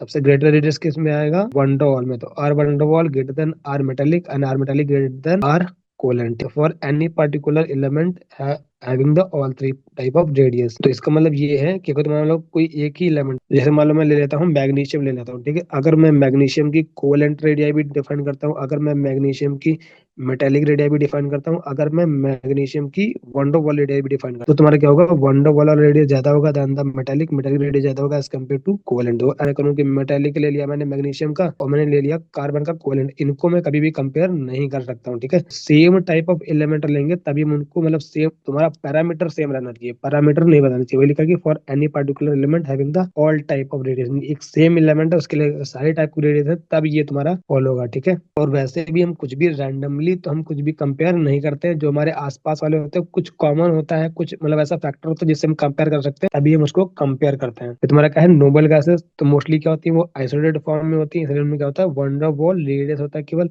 उसके अलावा कोई भी रेडियस नहीं होता, ठीक। मगर तुम जब तुम चैप्टर पढ़ोगे ना पी ब्लॉक, तो उसमें तुमको पता लगेगा आगे जो तुम्हारा नीचे वाले एलिमेंट होते हैं, और स्टार्टिंग वाले छोड़ दो, हीना, हीलियम, नियॉन, आर्गन, ठीक है, टॉन, जेनॉन, ठीक है, तुम्हारे जो ये वाले होते हैं ना, इनके तुम क्या करते हैं, कंपाउंड एग्जिस्ट करते हैं, ठीक है। तो इनकी तो सिर्फ और सिर्फ वंडर वॉल रेडियस एग्जिस्ट करती है, बट इनकी तुम्हारी क्या कर सकती है, कोवलेंट वाली रेडियस एग्जिस्ट कर सकते हैं, एग्जिस्ट करते हैं, कंपाउंड बनाते हैं, भैया तो कंपाउंड नहीं बनाते, इसलिए इनकी क्या होती है, सिर्फ वंडर वॉल रेडियस ही एग्जिस्ट करती है। बट तुम अभी तुम्हारे उतना तुम्हारा एनसीईआरटी लेवल पे उतना ज्यादा नहीं दिया है, यही मान के चलो कि तुम्हारा नोबल गैस क्या होगा, सिर्फ वंडर वॉल रेडियस होगा, ठीक है भाई। नॉन मेटल्स की बात करें तो तुम्हारा कोलन रेडियस होगा, तुम्हारा वंडर वॉल रेडियस होगा। वही मेटल्स की बात करें तो मेटल के लिए सारी टाइप ऑफ रेडियस क्या है, पॉसिबल, ये बात ध्यान रखना। तो मेटल है तो मेटेलिक बॉन्ड बना ही सकता है, वंडर वॉल रेडियस हो सकती है, कोवेलेंट रेडियस भी इसमें हो सकती है, ठीक है। बट कोवेलेंट वाले में मेटेलिक बॉन्डिंग नहीं हो सकती है, ठीक है। तो ये चीज थोड़ा आइडिया देना था तो मैंने दे दिया, उतना तुमने पूछेगा नहीं, इतना दिया भी नहीं एनसीईआरटी में। बस एनसीईआरटी में तो एक चीज दी है कि हम अलग अलग रेडियस यूज नहीं करते हैं। अगर एटॉमिक रेडियस यूज बोल दें का मतलब, अगर वो मेटल है तो उसके लिए मेटेलिक रेडियस होगी, अगर वो नॉन मेटल है तो उसके लिए क्या हो जाएगी, वो कोवेलेंट रेडियस हो जाएगी, ठीक है। तो वहां पे लिखा होगा कि हम ऐसा नहीं बोलते कि कंपेयर द कोवेलेंट रेडियस, वो सीधा बोल देता है एटॉमिक रेडियस कंपेयर करो, ठीक है। तो वो जो भी होती है उसके करस्पॉन्डिंग हम ले लेते हैं। अब आते हैं, ये बहुत ही इंपॉर्टेंट है, इसको अलग से नोट बना के लिख लेना। मैंने तो यहाँ पे तुम्हारा ये दो देख रहे हो दो बॉक्स, इसमें मैंने तुमको सारे एटॉमिक रेडियस में सारे ट्रेंड इसी इतनी सी जगह पे मैंने कर दिए, ठीक है। तो मैं तुमको पहले बता देता हूँ कैसे कैसे होता है, फिर मैं एक एक सबको समझाऊंगा, ठीक है। तो पहले देखते हैं factor on which radius depend. तो पहला फैक्टर तुमको पता है जेड इफेक्टिव, अगर जेड इफेक्टिव बढ़ेगा तुम्हारा क्या होगा, फोर्स ऑफ अट्रैक्शन बढ़ेगा, फोर्स ऑफ अट्रैक्शन बढ़ेगा यानी रेडियस क्या हो जाएगी, कम हो जाएगी, फोर्स ज्यादा रहेगा तो रेडियस कम हो जाएगी, ठीक है, सिंपल सी बात है। तुम्हारा है नंबर ऑफ सेल्स, तो नंबर ऑफ सेल्स बढ़ेंगे, डाउन द ग्रुप जाते हैं तो नंबर ऑफ सेल्स बढ़ती हैं, तो रेडियस बढ़ेगा। अब रेडियस बढ़ेगा तो तुम्हारा क्या हो जाएगा, फोर्स कम हो जाएगा। अब फोर्स अगर तुम्हारा कम हो गया, एटॉमिक रेडियस तुम्हारा क्या कर जाएगा, बढ़ जाएगा, ठीक है। यहाँ पे इसमें क्या हो जाएगा, एटॉमिक रेडियस क्या कर जाएगा, बढ़ जाएगा। अब आते हैं poor shielding of D and F block, ठीक है।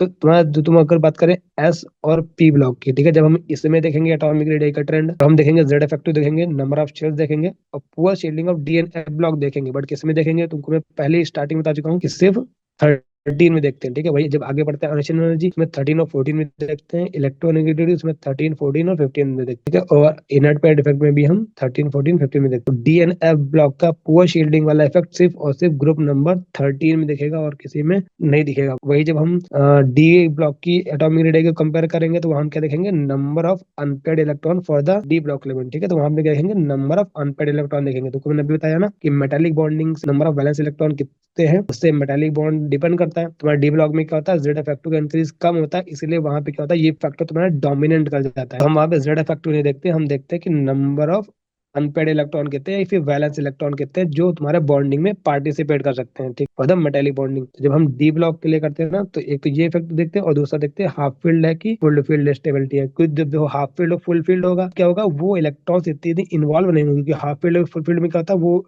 तुम्हारी क्या होता है, स्टेबल स्टेट होती है, तो वो इलेक्ट्रॉन मेटेलिक बॉन्डिंग इतनी जल्दी नहीं बनाएंगे। तो इस मेटेलिक बॉन्डिंग नहीं ज्यादा बनेगी तो क्या होगा, बॉन्ड तुम्हारा क्या होगा, वीक होगा, ठीक है। बॉन्ड वीक होगा नहीं, तुम्हारी स्ट्रेंथ ज्यादा नहीं होगी, नहीं बॉन्ड क्या होगा, रेडियस क्या होगी, उसके इसमें क्या हो जाएगी, ज्यादा हो जाएगी। तो एस और पी ब्लॉक के लिए हम हमेशा सिर्फ इससे हमारा काम चल जाता है, नंबर ऑफ सेल से नॉर्मल जनरल ट्रेंड होता है, कोई एक्सेप्शन नहीं होता है। एक्सेप्शन सिर्फ आता है सिर्फ और सिर्फ ग्रुप नंबर 13 में due to poor shielding of D and F block. अभी भी क्या होती है समझाऊंगा अभी। और तुम्हारा जो डी एन एफ ब्लॉक देखते हैं तो तुम्हारा क्या होता है, नंबर ऑफ इलेक्ट्रॉन से हम देखते हैं, और फुलफिल्ड हाफ फील्ड स्टेबिलिटी इनका यूज करके हम सारा ट्रेंड देख लेंगे, ठीक है। तो मैंने देखो यहाँ पे जो भी हम पढ़ने वाले हैं सब कुछ कर दिया है समराइज, ठीक, एक ही हमारे बॉक्स में कि अलोंग द पीरियड क्या होगा, एक्सेप्ट ग्रुप 13, ठीक है, कोई भी एक्सेप्शन नहीं होता है। तो अलोंग द पीरियड जाते हैं तो तुम्हारा कोई भी एक्सेप्शन नहीं होता, ठीक है। तो ग्रुप 13 में एक्सेप्शन क्या होता है, तुम्हारा तुम्हारा गैलियम की रेडियस होती है वो एल्यूमिनियम से बड़ी हो जाती है, और तुम्हारा इंडियम और थैलियम है, तुम बोलते हैं या तो इक्वल हो जाती है या फिर उससे क्या होती है, हल्का सा बड़ी होती है, ठीक है। तो ग्रेटर देन ये साइन होता है ऐसा, ठीक है। तो सिर्फ एक एक्सेप्शन होता है एटॉमिक रेडियस में, वही अगर बात करें डी ब्लॉक में, ठीक है। तो जब अलोंग द ग्रुप जाएंगे, ठीक है, तो क्या होगा, poor shielding of D and F block वाले उसका इफेक्ट लगेगा, ठीक है। इसलिए तुम्हारा जब, इसलिए तुम देखते हो तुम्हारा जो तुम्हारे डी ब्लॉक में चैप्टर में ग्राफ बना है, ठीक है, वो ऐसे बना हुआ है, यहाँ तुम्हारा ऐसा है, फिर यहाँ पे जो तुम्हारा 4D और 5D सीरीज है वहाँ पे क्या है, एटॉमिक रेडियस बहुत ही इनकी क्लोज है, ठीक है। इनमें क्या होता है, बहुत ही डिफरेंस कम हो जाता है, क्योंकि यहाँ पे जेड इफेक्टिव का इंक्रीज ज्यादा होता है ड्यू टू पुअर शील्डिंग। अभी पुअर उसको मैं आगे समझा दूंगा अच्छे से। अलोंग द ग्रुप का होता है poor shielding of DNA block लगता है, इसलिए तुम्हारे डाउन द ग्रुप जाने पे बढ़नी चाहिए, तो 3D से तो 4D की ज्यादा होती है, थोड़ा बहुत डिफरेंस दिखता है, बट 4D और 5D सीरीज की रेडियस क्या हो जाती है, अप्रॉक्सिमेट सिमिलर हो जाती है, ठीक है। वही जब अलोंग द पीरियड की बात करें तो वो डिपेंड करता है number of electron for the metallic bonding, कि कितने नंबर ऑफ इलेक्ट्रॉन अवेलेबल है फॉर द मेटैलिक बॉन्डिंग। तो अगर आप देखते हैं पहले क्या करते हैं, एटॉमिक रेडियस डिक्रीज करती है, ठीक है, डिक्रीज करनी भी चाहिए जेड इफेक्टिव के अकॉर्डिंग देखेंगे तब भी, और बाद में क्या हो जाती है, अप्रॉक्सिमेट कांस्टेंट हो जाती है और फिर हल्का सा बढ़ती है, ठीक है। और एमएन की क्या होती है, बहुत कम होती है। तो वो सब चीजें अभी हम आगे एक्सप्लेनेशन करके देखेंगे, और यहाँ पे मैंने एक बॉक्स में तुम्हारा सब कुछ क्या कर दिया है, समराइज कर दिया है, ठीक है। और अगर एफ ब्लॉक की बात करें, ठीक है, तो अलोंग द ग्रुप ओनली एक एक्सेप्शन होता है, ठीक है, वो भी लेंथनॉइड सीरीज में, और एक्टिनॉइड सीरीज में कोई भी एक्सेप्शन नहीं होता, ठीक है। तो मैंने S block, P block, D block, F block सारी एटॉमिक रेडियाई इसी चैप्टर में पढ़ा दिया, ताकि तुमको अलग अलग से ना पढ़नी पड़े, ताकि तुम कभी गड़बड़, ठीक है, तो एक पास हम पढ़ते तो चीजें हमको क्या रहती है, याद रहती है। इसको तुमने अच्छे से समझ लिया, तुम कभी भी गलती नहीं करोगे। देखो अब हम एक एक करके सारे प्योरिटेंड पढ़ेंगे। तो सबसे पहले मैंने बात ये ले रखी कि कभी भी हम किसी भी रैंडम एलिमेंट्स की एटॉमिक रेडियाई को कंपेयर नहीं करते हैं, ठीक है। जब भी तुमसे क्वेश्चन पूछेगा वो जेन्युइन क्वेश्चन होगा, ये नहीं होगा कि तुम्हारा रैंडमली किसी की भी कंपेयर कर लेगा। तो पहले देखते हैं trend from left to right along the period, ठीक है। तो अलोंग द पीरियड क्या होता है, तुमको पता है, जेड फैक्टर इंक्रीज करता है, ठीक है। और इलेक्ट्रॉन कहाँ ऐड होता है, सेम शेल में, ठीक है। इसलिए तुम्हारा फोर्स ऑफ अट्रैक्शन क्या करता है, आउटरमोस्ट इलेक्ट्रॉन पे इंक्रीज करता है, और जब force of attraction outermost electron increase करेगा, तुम्हारी रेडियस क्या करेगी, डिक्रीज करेगी, ठीक है। यानी देखो comparing the covalent radius slash atomic radius, तो इनकी हम अगर कोवेलेंट रेडियस कंपेयर करें, तो यहाँ पे इसको मैंने आगे को रखा बताऊंगा। देखो पहले लिथियम है, ठीक है, लिथियम से कम होगी बेरिलियम की, फिर boron, carbon, nitrogen, oxygen, fluorine, ठीक है, कोई भी एक्सेप्शन नहीं होगा, नहीं होगा,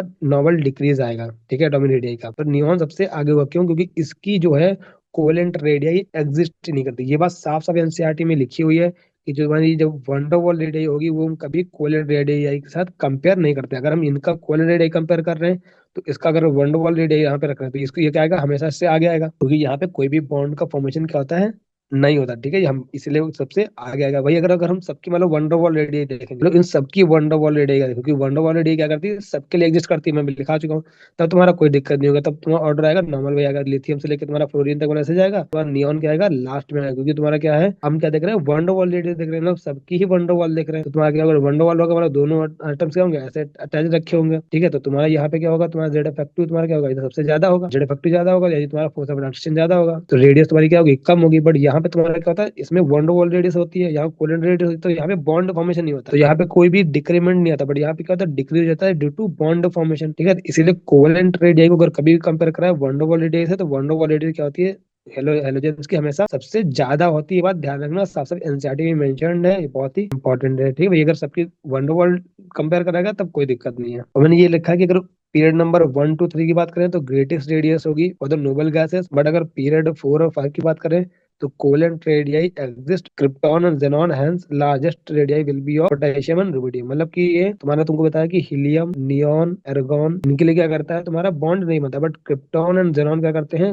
बॉन्ड बनाते हैं, ठीक है। तो इनके लिए कोवेलेंट रेडियाई एग्जिस्ट करती है, इसलिए मैंने लिखा कि पीरियड 1 2 3 है, उसके लिए ग्रेटेस्ट रेडियाई किसकी होगी, नोबल गैसेस की होगी। अगर बात करें पीरियड 4 5 की, तो वहां पे तुम्हारे क्या होते हैं, इनके रेडियाई एग्जिस्ट करती है कोवेलेंट नहीं, तब तुम्हारे क्या आएंगे, यहाँ पे नॉर्मल जो तुम्हारा ये क्या आएंगे, यहीं पे आएंगे, ठीक है, क्रिप्टॉन और xenon होंगे अगर, ठीक है। वो चीज यहाँ पे लिखी हुई है, ठीक है। ये चीज उतना इंपॉर्टेंट नहीं, क्योंकि तुम्हारे एनसीईआरटी में उतना सब दिया नहीं है, ठीक है। बट तुमको मैंने बता दिया, कोई टफ था नहीं, सिंपल सी बात थी, क्योंकि पूछ भी सकता, क्योंकि तुम्हारे टी ब्लॉक में तो दिया ही हुआ कि इनके कंपाउंड एग्जिस्ट करते हैं, तो पूछ भी सकता, क्योंकि ये चीज तो मेंशन है कि नियॉन जो तुम्हारे होते हैं उनकी क्या होती है, वंडरवॉल रेडियस होती है, फिर उनकी रेडियस क्या होती है, बहुत बड़ी होती है, इसीलिए कभी भी उनको कोवेलेंट रेडियस से कंपेयर हम नहीं करते हैं, ठीक है। बट अगर कंपेयर करा भी ले तो क्या होगी, सबसे ज्यादा होगी, ये बात ध्यान रखना। अब आते हैं अलोंग ग्रुप, तो मैं तुमको पहले ही बता चुका हूँ कि अलोंग द ग्रुप सिर्फ ग्रुप नंबर 13 में क्या होता है, एक्सेप्शन होता है, ठीक है। तो on going from the top to bottom along the group Z effective क्या करेगा, इंक्रीज करेगा, बट इलेक्ट्रॉन हम ऐड करते हैं एक नई शेल में, इसलिए तुम्हारा डिस्टेंस फ्रॉम द न्यूक्लियस क्या करेगा, इंक्रीज करेगा।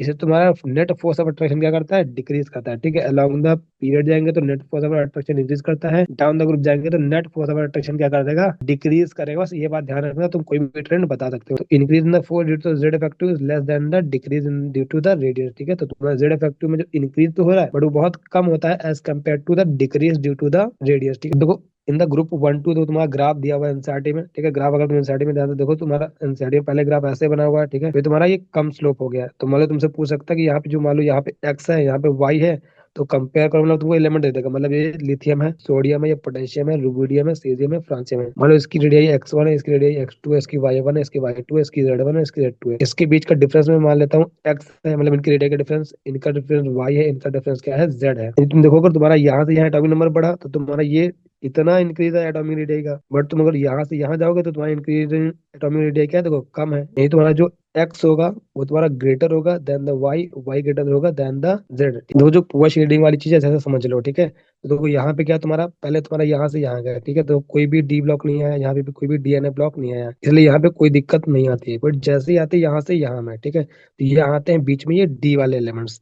तो इनकी क्या होती है, पुअर शील्डिंग होती है। पुअर शील्डिंग होती है यानी यहाँ से जेड इफेक्टिव यहाँ से यहाँ बढ़ता है। जब यहाँ की पुअर शील्डिंग होती है यहाँ पे जेड इफेक्टिव जो बढ़ता है उससे ज्यादा बढ़ जाता है, मतलब कि तुम्हारा डिक्रीमेंट कम होता है क्योंकि स्क्रीन इफेक्ट कम होगा। अब यहाँ पे स्क्रीन इफेक्ट क्या होगा, तो जेड इफेक्टिव क्या करेगा, ज्यादा इंक्रीज करेगा, ठीक है, एज कम्पेयर टू यहाँ। यहाँ जितना इंक्रीज करेगा उससे क्या करेगा, ज्यादा इंक्रीज करेगा। फिर उसके बाद देखो तुम्हारा ये पी वाले आएंगे, फिर तुम्हारा ये डी वाले आएंगे, तो ये फिर से डी वाले आ रहे हैं, तो इनके से क्या होगा, जेड इफेक्टिव फिर से तुम्हारा क्या होगा, इंक्रीमेंट होगा, बट तुम्हारा इनमें ज्यादा इफेक्ट नहीं आएगा क्योंकि यहाँ भी डी था यहाँ भी डी था, तो इनके इनके बीच में ज्यादा डिफरेंस नहीं आएगा, ठीक है। फिर अगर और आगे आए तो तुम्हारा क्या आ जाएंगे, अब यहाँ पे एफ आ जाएंगे, यानी एफ की भी पुअर शील्डिंग है और डी की भी पुअर शील्डिंग है। यानी फिर यहाँ पे क्या दिखेगा तुमको, इससे और इसमें क्या दिखेगा, डिफरेंस दिखेगा। यहाँ से जो तुम्हारा पीरियड नंबर 6 का जेड इफेक्टिव होगा वो ज्यादा होगा as compare to period number 5, ठीक है। जैसे कि तुम्हारा वहाँ पे पीरियड नंबर 4 का ज्यादा था as compare to period number, तो इसके जो हमको एक्सेप्शन देखने को मिलते हैं वो यहाँ पे देखने को मिलते हैं। और एक चीज देखोगे आगे जैसे जैसे जाओगे तो वैसे वैसे क्या होगा, तुम्हारे पी वाले इलेक्ट्रॉन आने शुरू हो जाएंगे। पी की क्या होती है, शील्डिंग होती है, इसलिए ये इफेक्ट ज्यादा दूर तक नहीं रहता है, ठीक है। तो मैक्सिमम ये इफेक्ट हमको डी एन एफ की शील्डिंग का कहाँ तक देखने को मिलता है, ग्रुप नंबर 15 तक, ठीक है। तो एटॉमिक रेडियाई में सिर्फ इसमें देखने को मिलेगा। वही अगर तुम आयोनेशन एनर्जी के देखोगे तो 13 और 14 में देखने को मिलेगा, और इलेक्ट्रोनेगेटिविटी में तुम्हारा 13 14 और 15 में देखने को मिलेगा, और तुम्हारा जो इनर्ट पर इफेक्ट होता है वो भी तुम्हारा 13 14 और 15 में देखने को मिलता है, ठीक है। तुम देखोगे कि पहले तुम्हारा यहाँ पे इफेक्ट देखने को मिलेगा, फिर आगे जाके यहाँ इफेक्ट देखना शुरू खत्म हो जाता है, क्योंकि यहाँ पे तुम्हारा सिर्फ डी की शील्डिंग का इफेक्ट आ रहा होता है, और यहाँ पे एफ का आया तो एफ वाला इफेक्ट दूर तक जाता है, ठीक है। आगे हम जब ये सारे ट्रेंड पढ़ेंगे तो अच्छा तुमको समझ में आ जाएगा। इसलिए यहाँ पे तुम्हारा क्या होगा, जब लिथियम से सोडियम आओगे तो कोई भी तुम्हारा डीएफ का इन्वॉल्वमेंट नहीं है, तो तुम्हारा थोड़ा ही इंक्रीज होगा जेड इफेक्टिव। बट यहाँ पे तुम्हारा क्या होगा, due to poor shielding of D तुम्हारा जेड इफेक्टिव क्या करता है, ज्यादा इंक्रीज करता है, ठीक है, डाउन द ग्रुप जाने पे। इसलिए तुम्हारा क्या होगा, फोर्स ऑफ अट्रैक्शन थोड़ा सा पहले से ज्यादा आएगा एज कम्पेयर टू यहाँ जो था, ठीक है। इसलिए तुम्हारा जब ग्राफ देखते हो ना तो पहले देखो ये तुम्हारा इंक्रीज होता है ऐसे, तो इसलिए तुम्हें क्या होगा, उसके कंपेयर में रेडियस क्या होगी ना, कम इंक्रीज होगी, ठीक है, क्योंकि जेड इफेक्टिव ज्यादा है। तो तुम्हारा पहले इंक्रीज ऐसे आता है, यहाँ तुमको ज्यादा स्लोप दिखता है, फिर तुमको कम स्लोप दिखेगा। ग्राफ तुम्हारा एनसीईआरटी में बना है, देख लेना एटॉमिक रेडियस वाला, ठीक है। तो यहाँ पे ये चेंज ऑफ स्लोप क्यों होता है, क्योंकि यहाँ पे आ जाता है उसके बाद डी ब्लॉक का इन्वॉल्वमेंट, ठीक है। तो इसलिए यहाँ पे लिखा है वाई। तो यहाँ पे तुम्हारे पोटेशियम है, ये तुम्हारा यहाँ पे लिथियम है, या तुम्हारा सोडियम है, या तुम्हारा आगे जाके रुबिडियम है, ठीक है, सीजियम है, उसके आगे तुम्हारे एनसीईआरटी में दिया नहीं है। तो यहाँ पे तुम देखोगे कि वाई तुम्हारा क्या है, ये तुम्हारा क्या होगा, लेस होगा एज कम्पेयर टू एक्स, ठीक है। क्यों, तो यहाँ पे होता है डी ब्लॉक का इन्वॉल्वमेंट। सिमिलरली तुम्हारा जो जेड होगा वो और ज्यादा कम होगा, वो तुम्हारे ग्राफ में एनसीईआरटी में दिया नहीं, बट वो और स्लोप उससे भी ज्यादा क्या होगा, कम होगा, और कम इंक्रीमेंट आएगा रेडियस में, क्योंकि तुम्हारा जेड इफेक्टिव क्या करता है, ज्यादा इंक्रीज करता है, ठीक है, due to poor shielding of D and F, ठीक है। यहाँ पे एफ का भी इन्वॉल्वमेंट आता है। अब देखो ग्रुप नंबर 13 की बात कर लेते हैं। तो दो ग्रुप नंबर 13 में क्या होगा, एटॉमिक रेडियस इंक्रीज करेगी फ्रॉम बोरॉन टू एल्युमिनियम, ठीक है। तो यहाँ पे बोरॉन है, एल्युमिनियम है, गैलियम है, इंडियम है, गैलियम है, ठीक है। यहाँ से यहाँ जाओगे तो तुम्हारा क्या होगा, कोई भी इन्वॉल्वमेंट नहीं होगा, यानी यहाँ तुम्हारा क्या होगा, एटॉमिक रेडियस बढ़ेगा।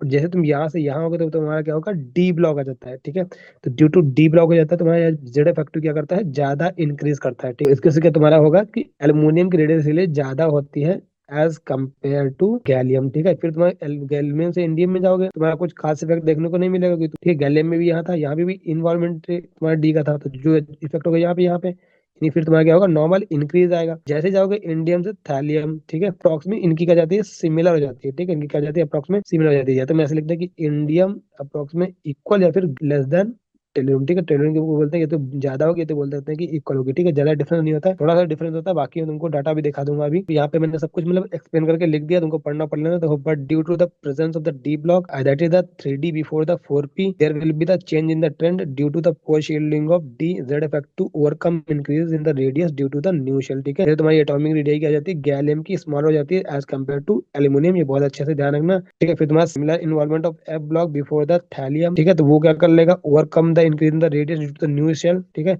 ये तुम्हारा जो थैलियम है उसका तुम्हारा क्या होता है, एटॉमिक रेडियस ये बोलते हैं तो ग्रेटर होगा या फिर अप्रोक्सीमेट इक्वल होगा टू द इंडियम, ठीक है। तो तुम्हारा ओवरऑल ट्रेंड क्या बन जाएगा, ये ध्यान कर लेना चाहिए। अलग से हम अलग से बना के लिख लेना, ठीक है। तो एटॉमिक रेडियस में तुम्हारा यही एक एक्सेप्शन है, ठीक है। तो अलोंग द ग्रुप था हमारा जो, उसमें कोई एक्सेप्शन नहीं था, सिर्फ तुम्हारा एक्सेप्शन कौन सा है, 13 वाला है। तुम्हारा अलोंग द पीरियड भी कोई भी एक्सेप्शन नहीं था। डाउन इधर जाने पे क्या करती है, एटॉमिक रेडियस डिक्रीज करेगी क्योंकि तुम्हारा फोर्स ऑफ अट्रैक्शन क्या करेगा, बढ़ेगा, ठीक है। तो बोरॉन से ज्यादा गैलियम की होगी देन एल्यूमिनियम आएगा। यहाँ पे ये तुमको ऑर्डर फ्लिप कर देना है, बाकी यहाँ पे कोई फ्लिप नहीं करना है। यहाँ पे लेस देन इक्वल टू का साइन लगाना है, ठीक है। वही बात करें ग्रुप नंबर 14, 15, 16, 17, 18 की, तो तुम्हारा क्या होगा, जो जनरल ट्रेंड होता है डाउन द ग्रुप जाने पे एटॉमिक रेडियस इंक्रीज करेगी, वही फॉलो होता है, कोई भी एक्सेप्शन नहीं होता, ठीक है। अब आते हैं डी ब्लॉक एलिमेंट्स। पहले तो डी ब्लॉक में हम क्या देखते हैं, अलोंग द पीरियड देखते हैं, ठीक है। तो तुम्हारा ये ग्राफ कहाँ बना है, एनसीईआरटी में बना हुआ है। तो तुम देख सकते हो पहले तुम्हारी एटॉमिक रेडियस क्या करेगी, डिक्रीज कर रही है, ठीक है। डिक्रीज करनी भी चाहिए क्योंकि अलोंग द पीरियड जाता है तो तुम्हारी क्या जेड इफेक्टिव बढ़ता है। और बाद में देखो ये कांस्टेंट हो जा रही है, उसके बाद तुम्हारी क्या करी, इंक्रीज कर जाती है। तो ऐसा इफेक्ट क्यों है, अब यहाँ पे हम जेड इफेक्टिव से इसको एक्सप्लेन नहीं करते क्योंकि तो यहाँ पे जो फैक्टर हम यूज करते हैं for the explaining this trend,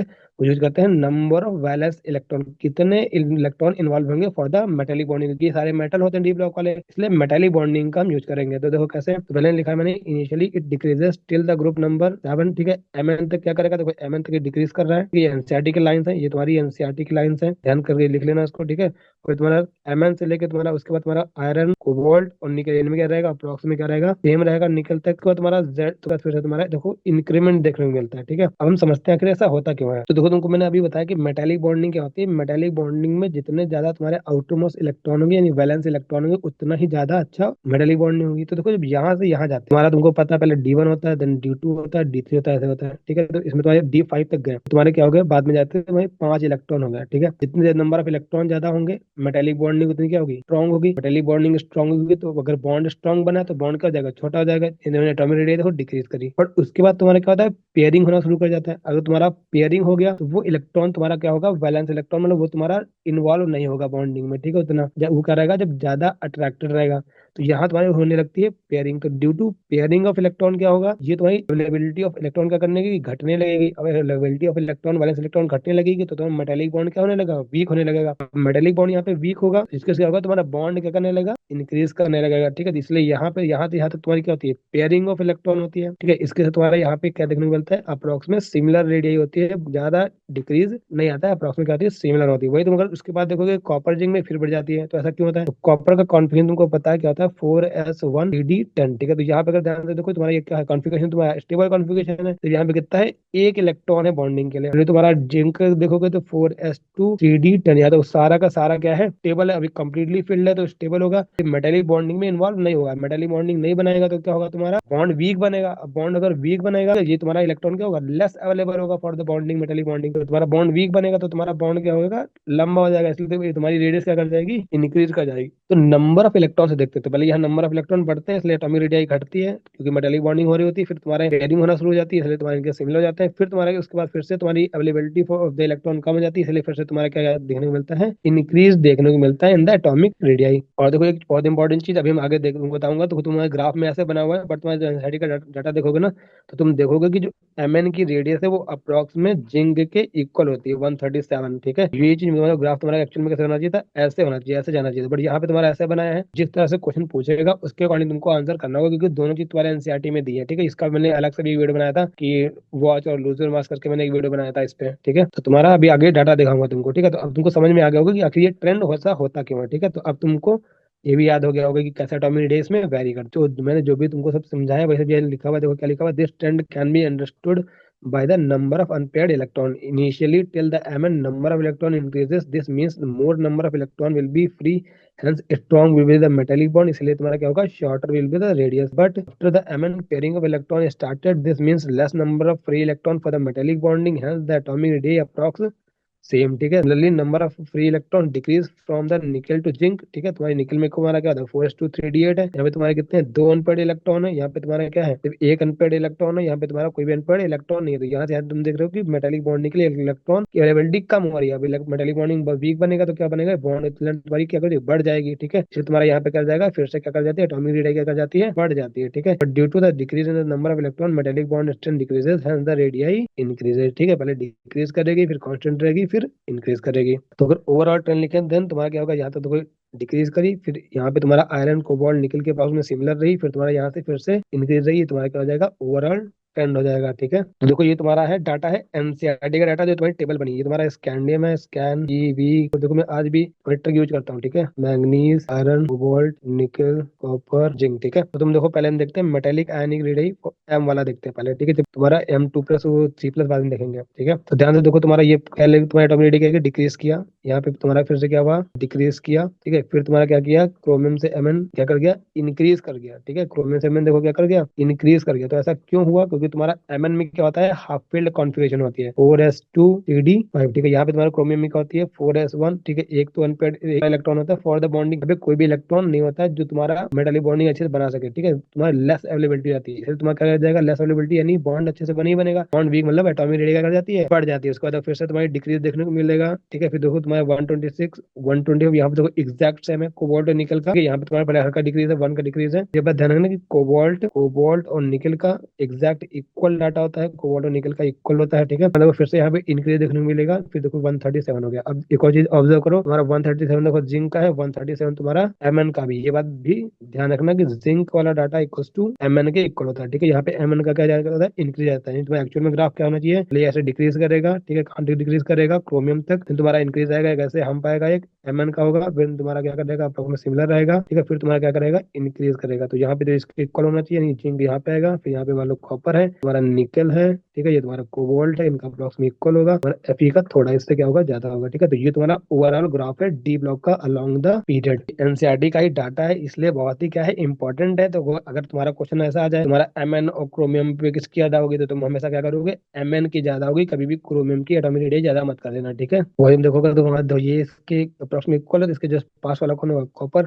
तो कॉपर और क्रोमियम का भी देखो अप्रॉक्सीमेट इक्वल है, 129 है 128 है, ठीक है। ये इतने बड़े नहीं, पर ये दोनों बहुत ही इंपॉर्टेंट चीजें तुमको अच्छे से पता होना चाहिए, ठीक है। तुमसे पूछ सकता है। तो तुम्हारा ये जो एक्चुअल में ओवरऑल ऑर्डर क्या होगा, क्यों तुम्हारा ओवरऑल ऑर्डर होगा, तुम यहाँ से क्या करो इस Mn को हटा दो, ठीक है। यहाँ से Mn को हटा के तुम्हारा Mn कहाँ चला जाएगा इक्वल टू Mn यहाँ पे चला जाएगा। देखो M2+ के तुम्हारे ऑर्डर इसको पढ़ने की जरूरत नहीं है, ये तुमसे पूछने कोई चांस नहीं कि M2+ या M3+ की रेडियस पूछे, ठीक है। और हल्का से एक चीज ध्यान देना कि तुम्हारा M3+ है तो तुम्हारा तुम्हारा अप्रॉक्सीमेट तुम्हारा जो ऊपर तुम्हारा 1 वाला था उसी का ऑर्डर होता है, ठीक है। हल्का देख लो, मान लो पूछ ले तुम्हारा देखो तुम्हारा ये 73 तो डिक्रीज हुआ डिक्रीज हुआ डिक्रीज हुआ, तो फिर तो यहाँ पे क्या होता है इंक्रीज होता है जो यहाँ पे होता है, ठीक है। इसकी अप्रॉक्स में देखो सिमिलर आ गई है तो तुम्हारा फिर क्या होगा डिक्रीज हो गया, ठीक है। डिक्रीज हो गया यहाँ देखो तो अप्रॉक्स में सिमिलर हो गया, ठीक है। तो अप्रॉक्स में तुम बोल सकते हो कि अप्रॉक्स में यही वाला ट्रेंड हमारा फॉलो हो रहा है जो हमारा ऊपर फॉलो हुआ था, ठीक है। इनकी तो रेडियस M3+ एग्जिस्ट नहीं करती, क्योंकि कॉपर की ऑक्सीजन स्टेट क्या होती है +1 होती है तो +2 होती है, ठीक है। इसके अलावा कुछ नहीं होता। जिंक में भी सिर्फ +2 होती है, इसलिए यहाँ पे इनका डाटा नहीं दिया, ठीक है। सिमिलरली तुम्हारा M2+ है तो इनकी M2+ एग्जिस्ट नहीं करती है। और यहाँ तुम ध्यान से देखो पहले क्या तुम्हारा इंक्रीज यहाँ पे दिखाया है, इनका सिमिलर दिखाया है, ठीक है। फिर तुम्हारा क्या किया डिक्रीज किया और डिक्रीज किया और डिक्रीज किया और डिक्रीज किया, तो यहाँ पे फिर इनक्रीज देखने को मिलेगा, क्योंकि यहाँ पे क्या है D10 है, यहाँ पे क्या है D9, इसलिए यहाँ तो इनक्रीज हल्का था, ठीक है। तो ये इतना इंपॉर्टेंट नहीं है, बहुत कम चांस है कि ये क्वेश्चन आए, ठीक है। तुम्हारा क्वेश्चन अगर आएगा तो तुम्हारा ये तुम्हारा M वाले पे आएगा, ठीक है। सीधा मेटालिक बॉन्डिंग बोलेगा या फिर बोलेगा एटॉमिक रेडियस बोलेगा तो मेटालिक रेडियस पूछेगा, ठीक है। ठीक है, अब आते हैं अलोंग द ग्रुप। तो अगर जो तुम ग्राफ ऑब्जर्व करो तो यहाँ पे तुम्हारा 3D वाला है ग्रीन वाला, ठीक है। ये तुम्हारा ब्लू वाला तुम्हारा 4D सीरीज है और तुम्हारा रेड वाला 5D सीरीज है। तो देखो 3D 4D के बीच में डिफरेंस है, बट तुम्हारा 4D और 5D के बीच में डिफरेंस नहीं है। तुमको बताया ना कि यहाँ पे तुम्हारा जेड इफेक्टिव क्या था उनमें डिफरेंस होता है, और यहाँ पे तुम्हारा क्या होता है जेड इफेक्टिव क्या कर जाता है इंक्रीज कर जाता है, ठीक है। इधर से जाने पे तो जेड इफेक्टिव बढ़ जाएगा जब, तो तुम्हारे रेडियस का इफेक्ट क्या करेगा कम पड़ेगा, ठीक है। तो इसकी रेडियस इसलिए क्या जाती है अप्रॉक्स में सिमिलर आ जाते हैं due to poor shielding of F block, ठीक है। तो इसी को बोलते हैं हम लैंथेनॉइड कॉन्ट्रैक्शन, जो तुम्हारा डीएनए ब्लॉक में तुम पढ़ते हो, बट यहाँ भी मैंने लिख दिया है, ठीक है। वही लिखा था along the group generally atomic radius क्या करती है इंक्रीज करती है down the group, but in the D block there will be the increase of the from the 3D to 4D, but from the 4D to 5D क्या होगा very small increment in the radius is observed. जैसा क्यों होगा, because the 5D electron are filled in the 4f as the f has the very poor shielding, hence increase in the radii due to the new shell will be decreased, ठीक है। Because of the more increment of Z effective. तो यहाँ पे Z effective क्या कर जाता है, तुम्हारा बढ़ जाता है जब तुम 4D से 5D वाले में आते हो। तो फोर्स क्या होता है, जेड के डायरेक्टली प्रोपोर्शनल होता है और आर के इनवर्सली प्रोपोर्शनल होता है। तो इसके वजह से जो डिक्रीमेंट आता है ना, वो तुम्हारा जेड इफेक्टिव क्या कर लेता है, कंपनसेट कर लेता है। ठीक है, तो तुमको मैंने ऊपर बताया, जब तुम पीरियड नंबर 3 से पीरियड नंबर 4 में आते हो तो तुम्हारा जेड इफेक्टिव क्या कर जाता है, बढ़ जाता है ज्यादा। ठीक है, ड्यू टू डी वाला इन्वॉल्वमेंट। और जब सिमिलरली जब तुम पीरियड नंबर 5 से पीरियड नंबर 6 में आओगे तो तुम्हारा फिर से क्या कर जाता है, जेड इफेक्टिव का कर जाता है, बढ़ जाता है ज्यादा। इतना बढ़ जाता है कि इसको कंपनसेट कर लेता है इसकी रेडियस के जैसे डिक्रीमेंट को। ठीक है, तो तुम्हारा इनकी रेडियस क्या जाती है, अप्रॉक्स में मिल जाती है। तुम ग्राफ से भी ध्यान रख सकते हो, तुमको तो ग्राफ तो ये तो देखते हो तो तुमको अप्रॉक्स में याद हो जाता है, मतलब इतना रटना तुमको नहीं पड़ता क्योंकि ये ग्राफ तुम्हारा देखा हुआ होता है। ठीक है, कोई भी चीज ग्राफ में बनी होती है तुमको जल्दी याद होती है। ठीक है, तो लिखा है कि 3D सीरीज की रेडियस क्या होती है, उससे 4D की ज्यादा होती है, देन 4D के अप्रॉक्स में क्या होती है, सिमिलर होती है। ठीक है, बट तुम ध्यान से देखोगे, अगर तुम ध्यान से देखोगे तो तुम्हारा ये सिमिलरिटी ज्यादा कहाँ देखने को मिल रही है, बीच में। अगर तुम यहाँ पे देखोगे तो डिफरेंस थोड़ा बहुत है। ठीक है, तो तुम्हारा स्कैंडियम और येट्रियम और लैंथरम में ज्यादा डिफरेंस नहीं देखने को मिलता क्योंकि यहाँ पे एफ ब्लॉक आता है इसके बाद। ठीक है, एफ ब्लॉक आता है इसके बाद, नहीं इन पे इफेक्ट ज्यादा देखने को मिलता है, इसीलिए इनफेक्ट इफेक्ट ज्यादा देखने को मिलता है। देखो इसलिए ज्यादा क्लोज होता जा रहा है ग्राफ। यहाँ पे क्या था तुम्हारा, अभी तो एफ ब्लॉक आया नहीं, लैंथरम तो एफ ब्लॉक आया नहीं, इसलिए यहाँ पे थोड़ा बहुत डिफरेंस देखने को मिलता है। ठीक है, वही मैंने लिख रखा है। अगर बात करें तुम्हारा ग्रुप नंबर 3 की बात करें, थर्ड के ग्रुप नंबर 3, तो यहाँ पे तुम्हारा नॉर्मल इंक्रीमेंट होगा, वहाँ पे ये चीज फॉलो नहीं होती है। ठीक है, क्योंकि वहाँ पे अभी तक एफ ब्लॉक आया ही नहीं है ना, as the F electrons of the lanthanum of the block comes after the lanthanum. ठीक है,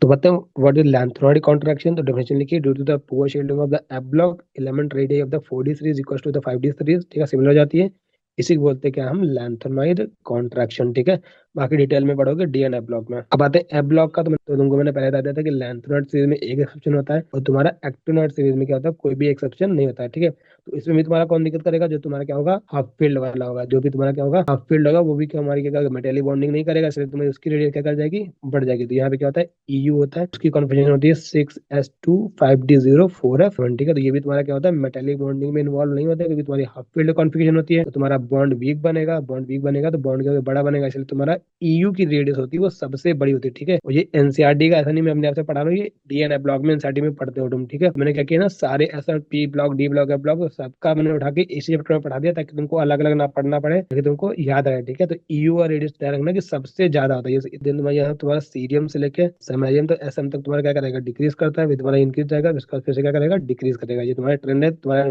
डाटा दिया हुआ है एनसीईआरटी में, तुमको देखना हो तो देख लेना। ठीक है, तुम्हारा ग्राफ ऐसे याद रखोगे तुमको याद रहेगा। ठीक है, जैसे वहाँ पे MN गड़बड़ करता है वैसे यहाँ पे EU गड़बड़ करता है। ठीक है, और अगर एक्टोनाइट की बात करें तो कोई कोई भी एक्सेप्शन नहीं होता है, मैं तुमको पहले भी बता चुका हूँ। ठीक है, तो देखो अब आते हैं आयोनिक रेडियस। ठीक है, तो इस पे बहुत ज्यादा क्वेश्चन आते हैं, भर भर के क्वेश्चन तुमको देखने मिलेंगे, स्पेशली तुमको आइसो इलेक्ट्रॉनिक स्पीसीज पे। ठीक है, तो बहुत अच्छा समझना, बहुत इंपॉर्टेंट है, वेरी वेरी इंपॉर्टेंट। ठीक है, तो कटायन क्या होता है, कटायन जब भी तुम्हारा कोई एटम होता है, अगर वो इलेक्ट्रॉन रिलीज करता है तो उस पर क्या आता है, पॉजिटिव चार्ज आता है, तो उनको क्या बोलते हैं, कटायन बोलते हैं। ठीक है, वही एनायन की बात करें तो इलेक्ट्रॉन एक्सेप्ट करता है, जैसे तुम्हारा Cl- है, इसको क्या बोलेंगे, एनायन बोलते हैं। ठीक है, एनायन और कटायन में कभी कंफ्यूज मत होना। ठीक है, तो आयंस मेनली क्या होते हैं, तो पॉजिटिव चार्ज आयन होते हैं, तो नेगेटिव चार्ज आयन होते हैं, तो पॉजिटिव चार्ज आयन को बोलते हैं कटायंस, नेगेटिव चार्ज आयन को बोलते हैं एनायंस। ठीक है, these are formed by the donating electron, these are formed by the accepting electron. अब बात करें फॉर कंपैरिजन, तो हम क्या करते हैं, जब भी तुम्हारी आयनिक रेडियाई को कंपेयर करने की बात आएगी। ठीक है, तो एटॉमिक रेडियाई तो हमने देख ली कि एस ब्लॉक में कैसे कंपेयर करेंगे, पी ब्लॉक में कैसे कंपेयर करेंगे, डी ब्लॉक में कैसे कंपेयर करेंगे, एफ ब्लॉक में कैसे कंपेयर करेंगे। अब आते हैं, अगर बात करें कि इनमें अगर आयनिक रेडियाई कैसे कंपेयर करेंगे, तो बस हमको नंबर ऑफ इलेक्ट्रॉन देखना होता है, नंबर ऑफ प्रोटॉन्स यानी एटॉमिक नंबर देखना होता है। ठीक है, अभी देखो कैसे, तो एक टाइप का पहला क्वेश्चन नंबर 1 टाइप 1। ठीक है, इस तरह कैसा क्वेश्चन आएगा, comparison with the parent atom, यानी बोले कि सेम टाइप ऑफ एटम, जैसे तुम्हारा Mg है, Mg2+ है, चलो जिसका जो तुम्हारा पेरेंट एटम है उसका ही आयन है। ठीक है, तो इसको कंपेयर कराएगा, यहाँ पे क्लोरीन है, क्लोरीन माइनस है। ठीक है, तो एनायन को कंपेयर कराएगा तो कैटायंस को कंपेयर कराएगा। तो देखो यहाँ पे मैग्नीशियम है, तुमको पता है एटॉमिक नंबर कितना होता है इसका, 12 होता है। ठीक है, तो तुम्हारे नंबर ऑफ प्रोटॉन कितने होंगे, 12 होंगे। प्रोटॉन तो तुम्हारे न्यूक्लियस में होता है, वो तो कम ज्यादा होने नहीं वाले। और यहाँ इलेक्ट्रॉन देखो तुम्हारे कितने हैं, यहाँ पे 12 इलेक्ट्रॉन है, यहाँ पे कितने हैं, 10 इलेक्ट्रॉन है। अब सिंपल सी बात तुम सोचो कि यहाँ 12 प्रोटॉन है और 12 इलेक्ट्रॉन को पकड़ के रखा है, यहाँ पे 12 प्रोटॉन है, 10 इलेक्ट्रॉन को पकड़ के रखा है। ठीक है, तो यानी इसका जेड इफेक्टिव क्या होगा, ज्यादा होगा। ठीक है, इसका जो जेड इफेक्टिव इस पे ज्यादा लग रहा होगा, यहाँ पे कम इलेक्ट्रॉन है, कोई भी इंसान हो उसको अगर कम लोगों को पकड़ना पड़ रहा है तो वो ज्यादा अच्छे से पकड़ के रख पाएगा ना, नहीं ज्यादा फोर्स लगाएंगे, इसका क्या होगा, जेड इफेक्टिव ज्यादा होगा, यानी जितना नंबर ऑफ प्रोटॉन ज्यादा होगा तो रेडियस क्या हो जाएगी, कम हो जाएगी। यानी कटायनिक रेडियस क्या करती है, डिक्रीज करती है। ठीक है, यानी Mg2+ की रेडियस क्या करेगी, कम होगी as compare to parent atom. भाई अगर एनायन की बात करें, चलो इसका तुम्हारा एटॉमिक नंबर तुमको पता है 17 होता है, यानी तुम्हारे नंबर ऑफ प्रोटॉन्स कितने होंगे, 17 होंगे, बट नंबर ऑफ इलेक्ट्रॉन यहाँ कितने हैं, 17 है, यहाँ कितने हैं, 18 हो गए। पहले वो 17 को पकड़ कर रख रहा था, अब उसमें वो 18 इलेक्ट्रॉन पकड़ने पड़ता है, तो अब तुम्हारा क्या हो जाएगा, फोर्स डिक्रीज कर जाएगा। ठीक है, जेड इफेक्टिव क्या क्या कर जाएगा, डिक्रीज कर जाएगा। यहाँ पे तुम्हारा क्या हो जाएगा, एटॉमिक रेडियाई इंक्रीज कर जाएगा, इसलिए तुम्हारी अनायनिक रेडियाई करती है इंक्रीज करती है। ठीक है, ये बोल रहे हैं अगर किसी भी पैरेंट एटम पे अगर अनायनिक चार्ज अगर बढ़ता है तो उसकी एटॉमिक रेडियाई क्या करती है, इंक्रीज करती है। वही अगर कैटायनिक चार्ज बढ़ता है तो उसकी एटॉमिक रेडियाई क्या करती है, डिक्रीज करती है, क्योंकि जेड फैक्टर यहाँ पे क्या होगा, बढ़ रहा होगा। सिंपल सी बात है, कम इलेक्ट्रॉन को पकड़ना पड़ता तो ज्यादा फोर्स लगेगा, इसको ज्यादा इलेक्ट्रॉन को पकड़ना पड़ता तो कम फोर्स लगेगा इफेक्टिव। ठीक है, अब आता दूसरा क्वेश्चन, मोस्ट इंपॉर्टेंट क्वेश्चन। इस पे बहुत क्वेश्चन मिलेंगे तुमको, बहुत ज्यादा क्वेश्चन मिलेंगे, मतलब मल्टीपल टाइम रिपीट होता है। आइसो इलेक्ट्रॉनिक स्पेसीज, तो आइसो इलेक्ट्रॉनिक स्पेसीज क्या होते हैं, जिसमें क्या होंगे, नंबर ऑफ इलेक्ट्रॉन सेम होंगे। आइसो इलेक्ट्रॉनिक मतलब आइसो मतलब सेम, इलेक्ट्रॉनिक इलेक्ट्रॉन मतलब इलेक्ट्रॉन। ठीक है, नंबर ऑफ इलेक्ट्रॉन क्या होंगे, जब इक्वल होंगे। तो सिंपल की बात, जब नंबर ऑफ इलेक्ट्रॉन इक्वल है, जिसमें प्रोटॉन ज्यादा होंगे तो उसका जेड इफेक्टिव ज्यादा होगा, जिसका जेड इफेक्टिव ज्यादा होगा तो उसका फोर्स ज्यादा होगा, फोर्स ज्यादा होगा, रेडियस कम होगी। ठीक है, तो ये तुम्हारी क्या है, सारी आइसो इलेक्ट्रॉनिक से लिखिए, इन्हीं को मोस्टली कंपेयर कराता है। ठीक है, तो कार्बन में है तुम्हारा, उसका 4 का चार्ज है, यानी 6 तुमका तुम्हारा इसका एटॉमिक नंबर है, तो 6 तुम्हारा प्रोटॉन होगा, इसका 7 प्रोटॉन होगा, इसका 8 होगा, इसका 9 होगा, इसका 10 होगा, इसका 11 होगा, इसका 12 होगा, इसका 13 होगा। ठीक है, और यहाँ पे इलेक्ट्रॉन की बात करें तो यहाँ पे तुम्हारे कितने, इसमें भी 10 इलेक्ट्रॉन है। सब में क्या है, सब में क्या है तुम्हारे, मतलब प्रोटॉन यहाँ पे 6 है, तो नंबर ऑफ इलेक्ट्रॉन सब में कितने हैं, 10 इलेक्ट्रॉन सब में। तो 4 माइनस 4 माइनस है, 4 माइनस मतलब इसने 4 इलेक्ट्रॉन लिए, तो 6 पहले से, 6 10 हो गए, 7 3 10 हो गए। ठीक है, यहाँ पे 8 थे, 2 लिए तो 10 हो गए, 9 थे, एक लिया 10 हो गए। सिमिलरली तुम्हारे यहाँ पे देखो, ये तो 10 इलेक्ट्रॉन होगा ही। ठीक है, तुम्हारे यहाँ पे सोडियम है तो तुम्हारा इसने 11 इलेक्ट्रॉन होते हैं, एक इलेक्ट्रॉन डोनेट कर दिया तो इसके भी कितने हो गए, 10 हो गए, इसलिए यहाँ पे 10 हो गए। इसने 12 से 2 डोनेट किए, +2 चार्ज है मतलब। ठीक है, देखो नंबर ऑफ इलेक्ट्रॉन सेम है, बट तुम्हारा जेड क्या है, इसका ज्यादा है। ठीक है, इधर लोग जेड ज्यादा है, तो जिनका जेड इफेक्टिव ज्यादा है उसकी रेडियस क्या होगी, कम होगी। ठीक है, तो यानी तुम्हारा ट्रेंड क्या बनेगा, ये तुम्हारा हो जाएगा इसका एटॉमिक रेडियाई का ट्रेंड। कोई भी एक्सेप्शन नहीं होता है, जनरल ट्रेंड होता है। ठीक है, इसमें बहुत ज्यादा क्वेश्चन आते हैं भी, PYQ सारे मैंने लगा रखे, एक एक करके हम सारे सॉल्व करेंगे। ठीक है, तो वेरी इंपॉर्टेंट। अगला टाइप 3 क्या है कि अलोंग द ग्रुप, अगर मतलब तुमको ऐसे दे दे, ठीक है, तो तुम्हारा जो तुम्हारा नॉर्मली ट्रेंड होता था वही तुम्हारा इसमें भी ट्रेंड होगा, यानी इनको बोलते हैं आयोनिक रेडियाई। ठीक है, तो ये तुम्हारी टेबल है, ये तुम्हारे ग्रुप नंबर 13 का एनसीईआरटी से, ग्रुप नंबर 14, ये ग्रुप नंबर 15, ग्रुप नंबर 16। ठीक है, तो तुम्हारा ग्रुप नंबर 1, अगर बात करें ग्रुप नंबर 1, ग्रुप नंबर 2, तो वहाँ पे तुम्हारा अगर आयोनिक रेडियाई दी है, एटॉमिक रेडियाई दी है, तो सेम ट्रेंड होता है। बट यहाँ पे ग्रुप नंबर 13 तुमको पता है नॉर्मल वाले में क्या होता है, एक्सेप्शन होता है। क्या एक्सेप्शन होता है, कि तुम्हारा गैलियम की जो होती है वो क्या होती है, कम होती है कंपेयर टू एल्यूमिनियम। ठीक है, यहाँ पे अप्रोक्सीमेट सिमिलर होती है, देखो यहाँ पे हल्का सा ज्यादा ही है, इसलिए हम ये साइन लगाते हैं। ठीक है, इंडियम और थैलियम के बीच में। बट अगर इसका M3+ देखें, ठीक है, या फिर M+1 देखें, तो यहाँ पे क्या है, 27 है, 53.3 है, 62.0 है, 80 है, 88.5 है। तुम ध्यान से देखो क्या है, आयनिक रेडियाई नॉर्मली क्या कर रही है, इंक्रीज कर रही है, कोई भी एक्सेप्शन नहीं। ये बात ध्यान रखना, ये बात तुमसे PYQ में पूछी गई है। ठीक है, ये सेकंड तुम्हारी M3+ आयन की एटॉमिक रेडियाई तुम्हारी एक PYQ में पूछी गई है, तो वो मैं तुमको क्वेश्चन दिखा दूंगा। ठीक है, तुम्हारा क्वेश्चन है 2024 का क्वेश्चन है, कोई बहुत पुराना क्वेश्चन नहीं है वो। ठीक है, तो ध्यान रखना कि M3+ आयन की क्या करती है, इंक्रीज करती है नॉर्मल। ठीक है, और कोई दिक्कत नहीं है। और अगर तुमसे ये दो पूछे, या तो नॉर्मल तुम्हारा इंक्रीज होगा तो कोई दिक्कत ही नहीं है। ठीक है, बट यहाँ पे तुम्हारा इसमें क्या करता है, डिक्रीज करता है, बट यहाँ पे वो चीज नहीं होती। बस ये तुमको ऑब्जर्व कराना था, ये इसलिए उसने प्रयोग में पूछ लिया। जिसको नहीं पता होगा तो वो गलत करके आएगा। वही अगर ग्रुप 14 की बात करें तो कोई एक्सेप्शन नहीं है, इंक्रीज करता है, इंक्रीज किया, इंक्रीज किया, इंक्रीज किया। यहाँ भी देखो क्या है, 40, 53, 69, 78, 73, 118, 119। ठीक है, तो ये कोई भी दिक्कत नहीं है। सिमिलरली तुम देखो अगर यहाँ पे तुम्हारा ग्रुप नंबर 15 है, देखो यहाँ पे क्या किया पहले, इंक्रीज। ठीक है, इंक्रीज इंक्रीज इंक्रीज, तो इंक्रीज इंक्रीज। अब तुमने देखो यहाँ पे डिक्रीज किया, तो यहाँ पे डिक्रीज एक्चुअल में नहीं हुआ। एक्चुअल में ये तुम्हारी रेडियस है, यहाँ सिर्फ एनानिक लिख दिया है, तो ये तुम्हारी रेडियस है वो -3 वाली है, और ये रेडियस क्या है, +3 वाली है। तो अगर +3 में है मतलब उसने 3 इलेक्ट्रॉन डोनेट कर दिए, तो अब उसका जेड इफेक्टिव ज्यादा बढ़ जाएगा ना, इसलिए यहाँ पे कम है। तो ये इस बात की हल्का सा ध्यान रखना, मान लो तुमसे अलग अलग पूछ ले, इसलिए यहाँ पे कम लिखा है। ऐसा नहीं कि इसकी एटॉमिक रेडियस यहाँ जाके एकदम से कम होगी, यहाँ पे कम इसलिए क्यों है, यहाँ पे +3 वाला, सिंपल सी बात है ना। यहाँ पे अगर तुम्हारा, जैसे तुमको मैंने बताया ना कि Mg है तुम्हारा, Mg पे तुम +2 लगा दो और Mg पे तुम -2 लगा दो। ठीक है, तो ये तुम्हारा -2 हो जाएगा, इलेक्ट्रॉन ने लिए, जेड इफेक्टिव कम हो जाएगा, ज्यादा इलेक्ट्रॉन पकड़ने पड़ रहे हैं। बट यहाँ पे 2+ का है, यानी तुम्हें क्या होगा, कम अपने इलेक्ट्रॉन दे दिए, जेड इफेक्टिव का ज्यादा बढ़ जाता है, इसलिए यहाँ पे एटॉमिक रेडियस यहाँ पे इसलिए कम लिखी। तो ये तुम्हारे क्या है, +3 स्टेट में है वो रेडियस है, ये तुम्हारी कौन सी है, -3 स्टेट में है, ये वो रेडियस है। ठीक है, ये डाटा एनसीईआरटी के सारे टेबल एनसीईआरटी की पिक्चर्स है। फिर बात करें ग्रुप 15 की, तो देखो इंक्रीज करा है। ठीक है, इंक्रीज इंक्रीज इंक्रीज, अभी देखो तुम्हारा इंक्रीज इंक्रीज इंक्रीज और इंक्रीज। ठीक है, कोई भी एक्सेप्शन नहीं है। तुम्हारा दिक्कत ही कहाँ पे आएगी, तो ग्रुप नंबर 13 तुमको पता ही है एक्सेप्शन वाला होता ही है। तो ध्यान रखना, ग्रुप नंबर 13 तुम्हारा नॉर्मल जो ट्रेंड होता है, वही अगर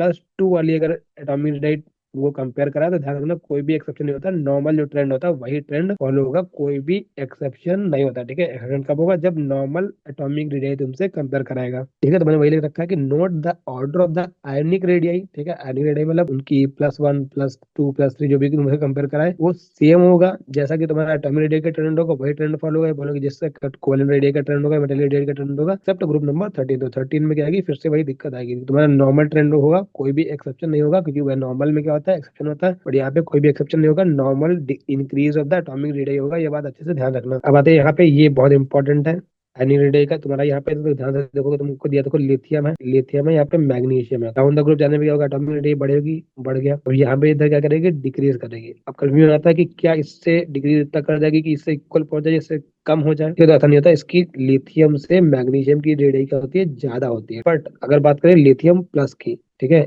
एक यहाँ से इलेक्ट्रॉन निकाला है, एक इलेक्ट्रॉन यहाँ से भी निकाला है, तुमको ध्यान रखना है कि लिथियम प्लस की जो होती है वो रेडियाई बड़ी होती है as compare to magnesium plus. ठीक है, इसका कोई भी एक्सप्लेनेशन नहीं है, तुम्हारा एनसीईआरटी में गिवन है, इसलिए बहुत बहुत इंपॉर्टेंट है, ये क्वेश्चन कई बार पूछा गया है। ठीक है, तो ये डाटाबेस चीजें हैं जो तुम्हारी एनसीईआरटी में दी होती है, तो बहुत ही ज्यादा वो क्या होती है, इंपॉर्टेंट होती है। ठीक है, मैंने तो यहाँ पे तुमको सारी क्या कर दी थी, इसलिए तुमको समरी बता दी थी यहाँ पे। ठीक है, यहाँ पे तुमको जो मैंने पढ़ा है सारी, तो यहाँ पे वही समरी बता दी थी कि क्या क्या कैसे पढ़ने वाले, कैसे उनका ऑर्डर ट्रेन करने वाले। तो ऊपर से याद कर लोगे तो तुमको कुछ भी आगे पढ़ने की जरूरत नहीं पड़ेगी। तो हमारे पास क्वेश्चन है, बट क्वेश्चन करने से पहले कुछ और भी चीजें हैं जो एनसीईआरटी की मैंने लिख रखी है यहाँ पे, वो बहुत इंपॉर्टेंट, वो भी देखो, देख लेते हैं। पहला असर्शन है कि determination of the size of the atom complicated. क्या होता है डिटर्मिनेशन ऑफ द साइज, क्या होता है, कॉम्प्लिकेटेड होता है, मतलब किसी भी एटम का साइज पता करना है, कॉम्प्लिकेशन का काम होता है। क्यों, पहले रीजन उसका ध्यान रखना क्या होता है, क्योंकि उसका साइज होता है अप्रोक्सीमेट 10⁻⁻10 मीटर। ठीक है, तुमको बताना चाहिए जो एटम का साइज होता है अप्रोक्सीमेट 10⁻⁻10 का ऑर्डर का होता है। ठीक है, और जो न्यूक्लियस होता है वो 10⁻⁻15 मीटर इस रेडियस का होता है। ठीक है, वही दूसरा रीजन क्या लिखा हुआ है कि electron cloud does not have the sharp boundary. ठीक है, तो इलेक्ट्रॉन जो होते हैं ना,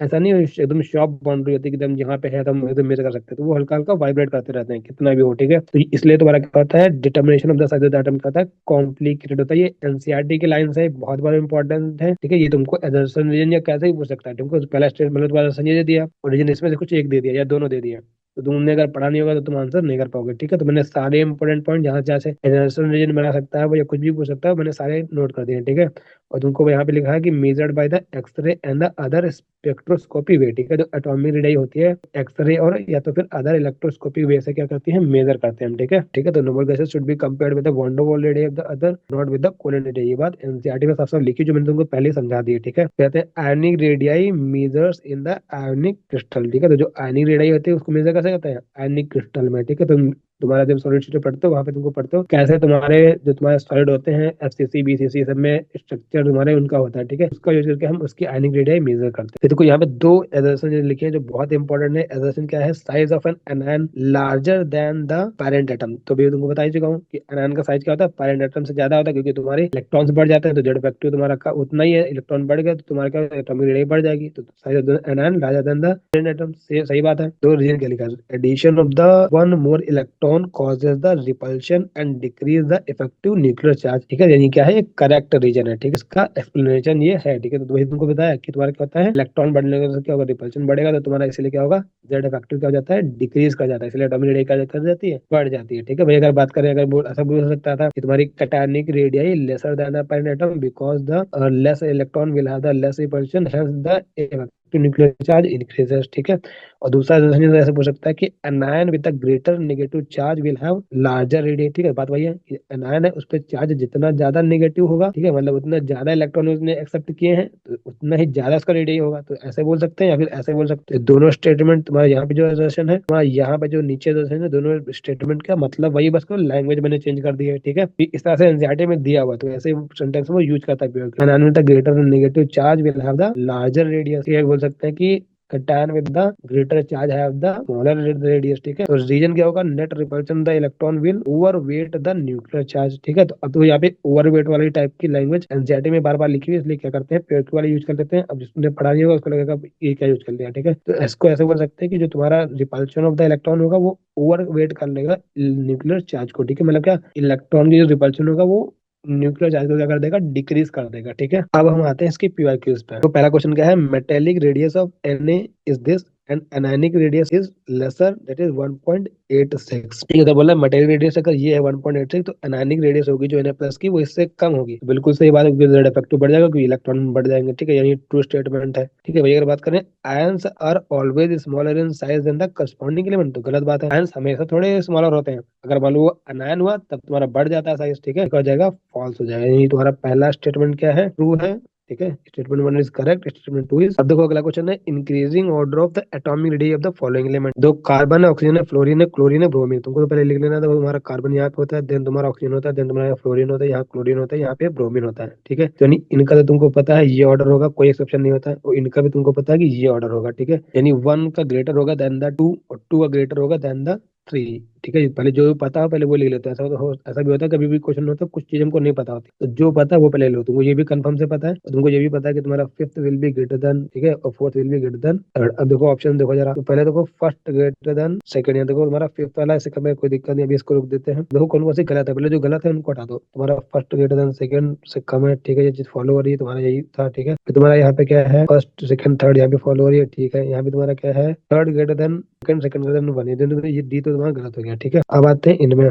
तुम्हारा यहाँ पे क्या है, देखो फर्स्ट तुम्हारा, उसके बाद यहाँ पे थर्ड है, यहाँ पे सेकंड है, थर्ड ग्रेटर देन सेकंड, ये भी नहीं होगा, ये भी क्या हो गया, गलत हो गया। ठीक है, तो ऐसा क्योंकि यहाँ पे देखो क्या है ना, इनका हम बिना डाटा के ऐसे हमको कंपेयर करने में दिक्कत आएगी। ठीक है, कि पता नहीं किसका। तुम्हारे पास अब बचे ये दो ऑप्शन। ठीक है, तुम्हारा फोर्थ नंबर पे कौन है, क्लोरीन। तो देखो यहाँ पे इन्होंने क्या किया ना, क्लोरीन का देखो क्या कर दिया यहाँ पे, फोर्थ वाला, यानी तो इसके अकॉर्डिंग क्या हो गया, क्लोरीन है फ्लोरीन से छोटा है, क्योंकि तो फ्लोरीन का तुम्हारा ऑप्शन थर्ड फ्लोरीन से छोटा है, यानी ये भी तुम्हारा क्या हो गया, गलत हो गया। यानी तुम्हारा आंसर क्या हो गया, सी हो गया। ठीक है, तो ये ऐसा था कि इनको हम कंपेयर करने में दिक्कत होगी, हमको डाटा चाहिए था। हमको क्या करना पड़ता है, चालाकी से चलना पड़ता है। ठीक है, कि कैसे हम ऑप्शन को क्या करेंगे, एलिमिनेट करेंगे। ठीक है, वरना डाटा मैंने दिखाया था तो डाटा तुमको याद नहीं होता। इस तरह से एलिमिनेट करके ऐसे क्वेश्चन को सॉल्व किया था, क्योंकि इनके लिए हमको डाटा ही लगेगा, इनको हम रट तो सकते नहीं, क्योंकि यहाँ पे रैंडमली उसने कंपेयर करा लिया। तो वो एक्चुअल में ऐसे ही चाहता था कि बच्चे ऐसे सॉल्व करें। ठीक है, उसमें कुछ ना कुछ क्या दिया था, हर ऑप्शन में गलत दिया था, तो पहले हमको क्या करना पड़ेगा, गलत हटाना पड़ेगा, जो बच जाएगा वही तुम्हारा सही होगा। जैसे तुम्हारा सी इसका क्या है, आंसर है। तो अगला क्वेश्चन है, the correct order of the atomic radius of carbon, caesium, aluminium, sulphur. ठीक है, तुमको पता है कार्बन इधर होता है, तुम्हारा सीजियम इधर होगा फर्स्ट ग्रुप का,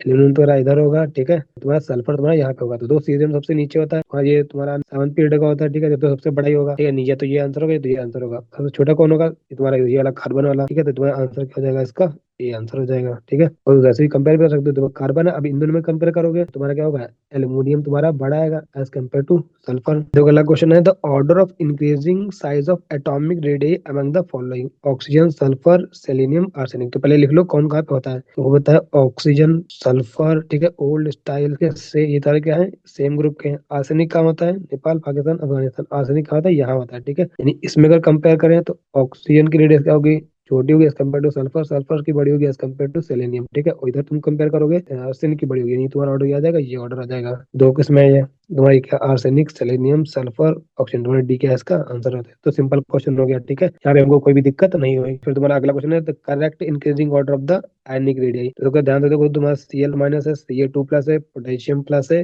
S2 माइनस है। ये सारे के सारे क्या है, आइसो इलेक्ट्रॉनिक स्पीसीज है। क्लोरीन तुम्हारा क्या आता है, एटॉमिक नंबर 17। ठीक है, एक इलेक्ट्रॉन ऐड कर दिया, तुम्हारे कितने हो गए, 18 इलेक्ट्रॉन हो गए। कैल्शियम का होता है 20 प्रोटॉन, 20 इलेक्ट्रॉन, तो दो तुमने निकाल दिए, कितने बचे, 3 बचे। पोटेशियम का तुम्हारा होता है 19, एक इलेक्ट्रॉन निकाल दिया, कितना बचा, 18 बचे। सल्फर में तुम्हारा कितना होता है 16, दो ऐड कर दिए तो कितने हो गए, 18 हो गए। ठीक है, तो नंबर ऑफ इलेक्ट्रॉन में कितने, 18 इलेक्ट्रॉन, यानी जिसका जेड ज्यादा उसका रेडियाई कम। ठीक है, तो तुम्हारा ऑर्डर क्या हो जाएगा, ये तुम्हारा इसका ऑर्डर हो जाएगा। ठीक है, तो देखो यहाँ पे ये नहीं है, देन क्लोरीन, देन तुम्हारा पोटेशियम, देन तुम्हारा कैल्शियम। ठीक है, इसका डी क्या हो जाएगा, आंसर हो जाएगा। तो देखो थ्योरी पढ़ना इसलिए इंपॉर्टेंट ना, जब तुम्हारा थ्योरेटिकल क्वेश्चन है, तो यहाँ पे लिखा हुआ given the two statement, one is labelled as assertion and other is labelled as reason. बोला ionic radius of O2 minus Mg2 plus are same. देखो इनकी तो सेम नहीं होगी, आइसो इलेक्ट्रॉनिक है, तो तुमको पता है Mg2 प्लस की रेडियस क्या होगी, कम होगी as compare to O2 minus, यानी तो ये तुम्हारा क्या हो गया, फॉल्स हो गया। ठीक है, अब देखो ऐसा क्वेश्चन है तो ज्यादा दिमाग नहीं लगाना, तुमको पता लगा पहला फॉल्स हो गया तो फालतू उसको पढ़ने की जरूरत नहीं, तुमको पता है पहला फॉल्स तो दूसरा क्या होगा, ट्रू होगा, कोई ऑप्शन ही नहीं है। ठीक है, तो समझा देता हूँ क्या लिखा हुआ है। Both O2 minus Mg2 plus are isoelectronic species, तो सही बात है, दोनों आइसो इलेक्ट्रॉनिक स्पीसीज है, तो ट्रू है, सिंपल सी बात है, ट्रू है। बट आइसो इलेक्ट्रॉनिक स्पीसीज होती है उनके सेम एटॉमिक रेडियस होती है? तो नहीं, ठीक है, तो इसलिए हमारा क्या है, गलत है, उसका रीजन भी नहीं है, तो तुम्हारा क्या होगा, डी इसका आंसर हो गया। देखो अगला क्वेश्चन है कि ionic radius of F minus O2 minus are this and this while the covalent radius of nitrogen is 0.74, the correct statement for the ionic radius for the N3 minus, इसके ionic radius लेंगे तो उसके लिए कौन सा correct है, ठीक है, तो बोला it is smaller than F minus N, ठीक है, तो अब तुमको सिंपल सी बात है, तुम पहले लिख लो क्या तुमको पता है, N3 minus O2 minus F minus, ठीक है, इनमें कितने होते हैं 7, इसका एटॉमिक नंबर तो 7 प्रोटॉन 7 इलेक्ट्रॉन, ठीक है, 3 इसने ले लिए तो यहाँ कितने हो गए 10 इलेक्ट्रॉन, यहाँ तुम्हारा 8 प्रोटॉन, यहाँ पे भी कितने 10 इलेक्ट्रॉन, यहाँ पे तुम्हारे 9 प्रोटॉन, यहाँ कितने हैं 10 इलेक्ट्रॉन। तो सब में क्या है, इलेक्ट्रॉन सेम है बट प्रोटॉन्स अलग अलग है, तो जिसका प्रोटॉन ज्यादा उसका जेड इफेक्टिव ज्यादा, उसकी रेडियस कम, ठीक है, यानी ऑर्डर क्या हो जाएगा, ये ऑर्डर हो जाएगा, ठीक है, यानी तुम्हारे नाइट्रोजन की रेडियस क्या होगी, इसकी ज्यादा होगी, ठीक है, तो it is bigger than this and this, तुम्हारा बी क्या हो जाएगा, इसका आंसर हो जाएगा, तुम्हें स्मॉलर तक गलत है, ठीक है, इसके बीच में आएगा तो नहीं होगा ऐसा, ये भी सारी क्या गलत है, बी क्या इसका आंसर है, ठीक है, तो तुम देखोगे आइसो इलेक्ट्रॉनिक के ना बहुत सारे क्वेश्चन आए हैं, ठीक है, आइसो इलेक्ट्रॉनिक बेसिस पे क्या करता है, बहुत ज्यादा वो क्वेश्चन पूछता है, तो तुम्हारा देखो अगला क्वेश्चन है the correct order of the ionic radius, तुम्हारा सिम फिर से ये क्या है, आइसो इलेक्ट्रॉनिक स्पेसीज है, ठीक है, तो तुमको पता है सबसे ज्यादा कौन होगा, P3 माइनस, देन ये उसका उससे कम किसका होगा, क्लोरीन आएगा उसके बाद, ठीक है, उसके बाद तुम्हारा क्या आएगा, पोटेशियम आएगा, देन तुम्हारा कैल्शियम आएगा, तो फास्फोरस या sulphur, then chlorine, then potassium, then calcium, यानी ये क्या हो जाएगा, इसका आंसर हो जाएगा आइसो इलेक्ट्रॉनिक स्पेसीज, ठीक है, जिसका जेड ज्यादा उसका रेडियस कम, ठीक है, radius radius inversely proportional to Z for the isoelectronic species. फिर तुम्हारा अगला सेम क्वेश्चन है the correct order of ionic radius, तुम्हारा फिर आइसो इलेक्ट्रॉनिक स्पेसीज है, ठीक है, तो N3 minus O2 minus F minus Na plus Mg2, यानी इसका भी आंसर क्या होगा, ए इसका आंसर होगा, ठीक है।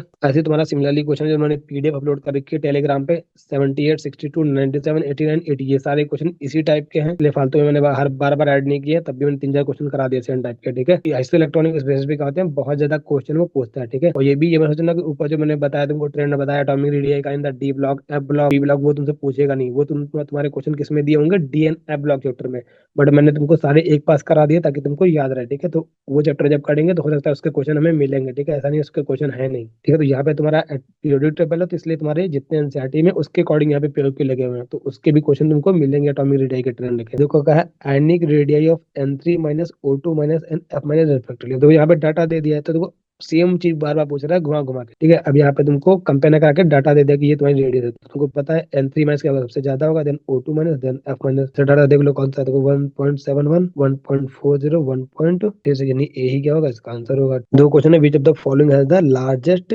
आयोनिक रेडियस, किसकी लार्जेस्ट आयनिक रेडियस होगी, तो देखो पता नहीं यहाँ पे ऑप्शन इन्होंने गलत लिखा है, प्रिंटिंग मिस्टेक है, या फिर यहाँ पे यही दिया गया था, ठीक है, मतलब यहाँ पे ऐसा दिया हुआ था O2 माइनस, ठीक है, तुमको पता है लिथियम तुम्हारा प्लस कहाँ पे आता है, यहाँ पे आता है, O2 माइनस तुम्हारा कहाँ होता है, यहाँ पे होता है, और तुम्हारा उसके बाद तुम्हारा क्या होगा, तुम्हारा उसके बाद क्या है F माइनस, तो F माइनस ये होगा, ठीक है, और फिर तुम्हारा क्या होगा बोरॉन का 3 प्लस, तो बोरॉन का 3 प्लस यहाँ होगा, तो तुमको पता है प्लस वाले तो इनकी तो हमें बहुत कम होगी, इसी की क्या होगी सबसे ज्यादा होगी, इसके कंपेयर में इन दोनों में कंपेयर करेंगे तो दोनों में नंबर ऑफ इलेक्ट्रॉन सेम है, बट इसका जेड इफेक्टिव ज्यादा है, रेडियस क्या होगी कम होगी, यानी ऑप्शन की ज्यादा होगी, नहीं उसके अकॉर्डिंग भी आंसर क्या हो जाएगा, बी हो जाएगा। बट मान लो अगर O2 2 माइनस दिया होता है, O2 2 माइनस का मतलब क्या होता है, ये O सिंगल बॉन्ड बनाओ और दोनों पे एक एक माइनस चार्ज दे दो, ठीक है, इसको हम पैरोक्साइड बॉन्ड भी बोलते हैं, तुमको पता है H2O2 क्या होता है, O यहाँ पे H यहाँ पे H, तो ये तुम्हारा इसी को बोलते हैं पैरोक्साइड, तो ये अगर मान लो ऐसे भी दिया है तब भी तो तुमको पता है कि क्या करते हैं, हम सेम टाइप ऑफ एटम लेते हैं, सेम टाइप ऑफ एटम है, ठीक है, और सिंगल बॉन्ड लेते हैं, ठीक है, तो ऐसा भी कर सकते हो, तो उसने मॉलिक्यूल भी दे रखा हो, ठीक है, तो उसके अगर रेडियस देखने जाओगे तो इसका क्या करोगे, इंटरन्यूक्लियर डिस्टेंस का हाफ लोगे तो यहाँ पे भी क्या आ जाएगा, यानी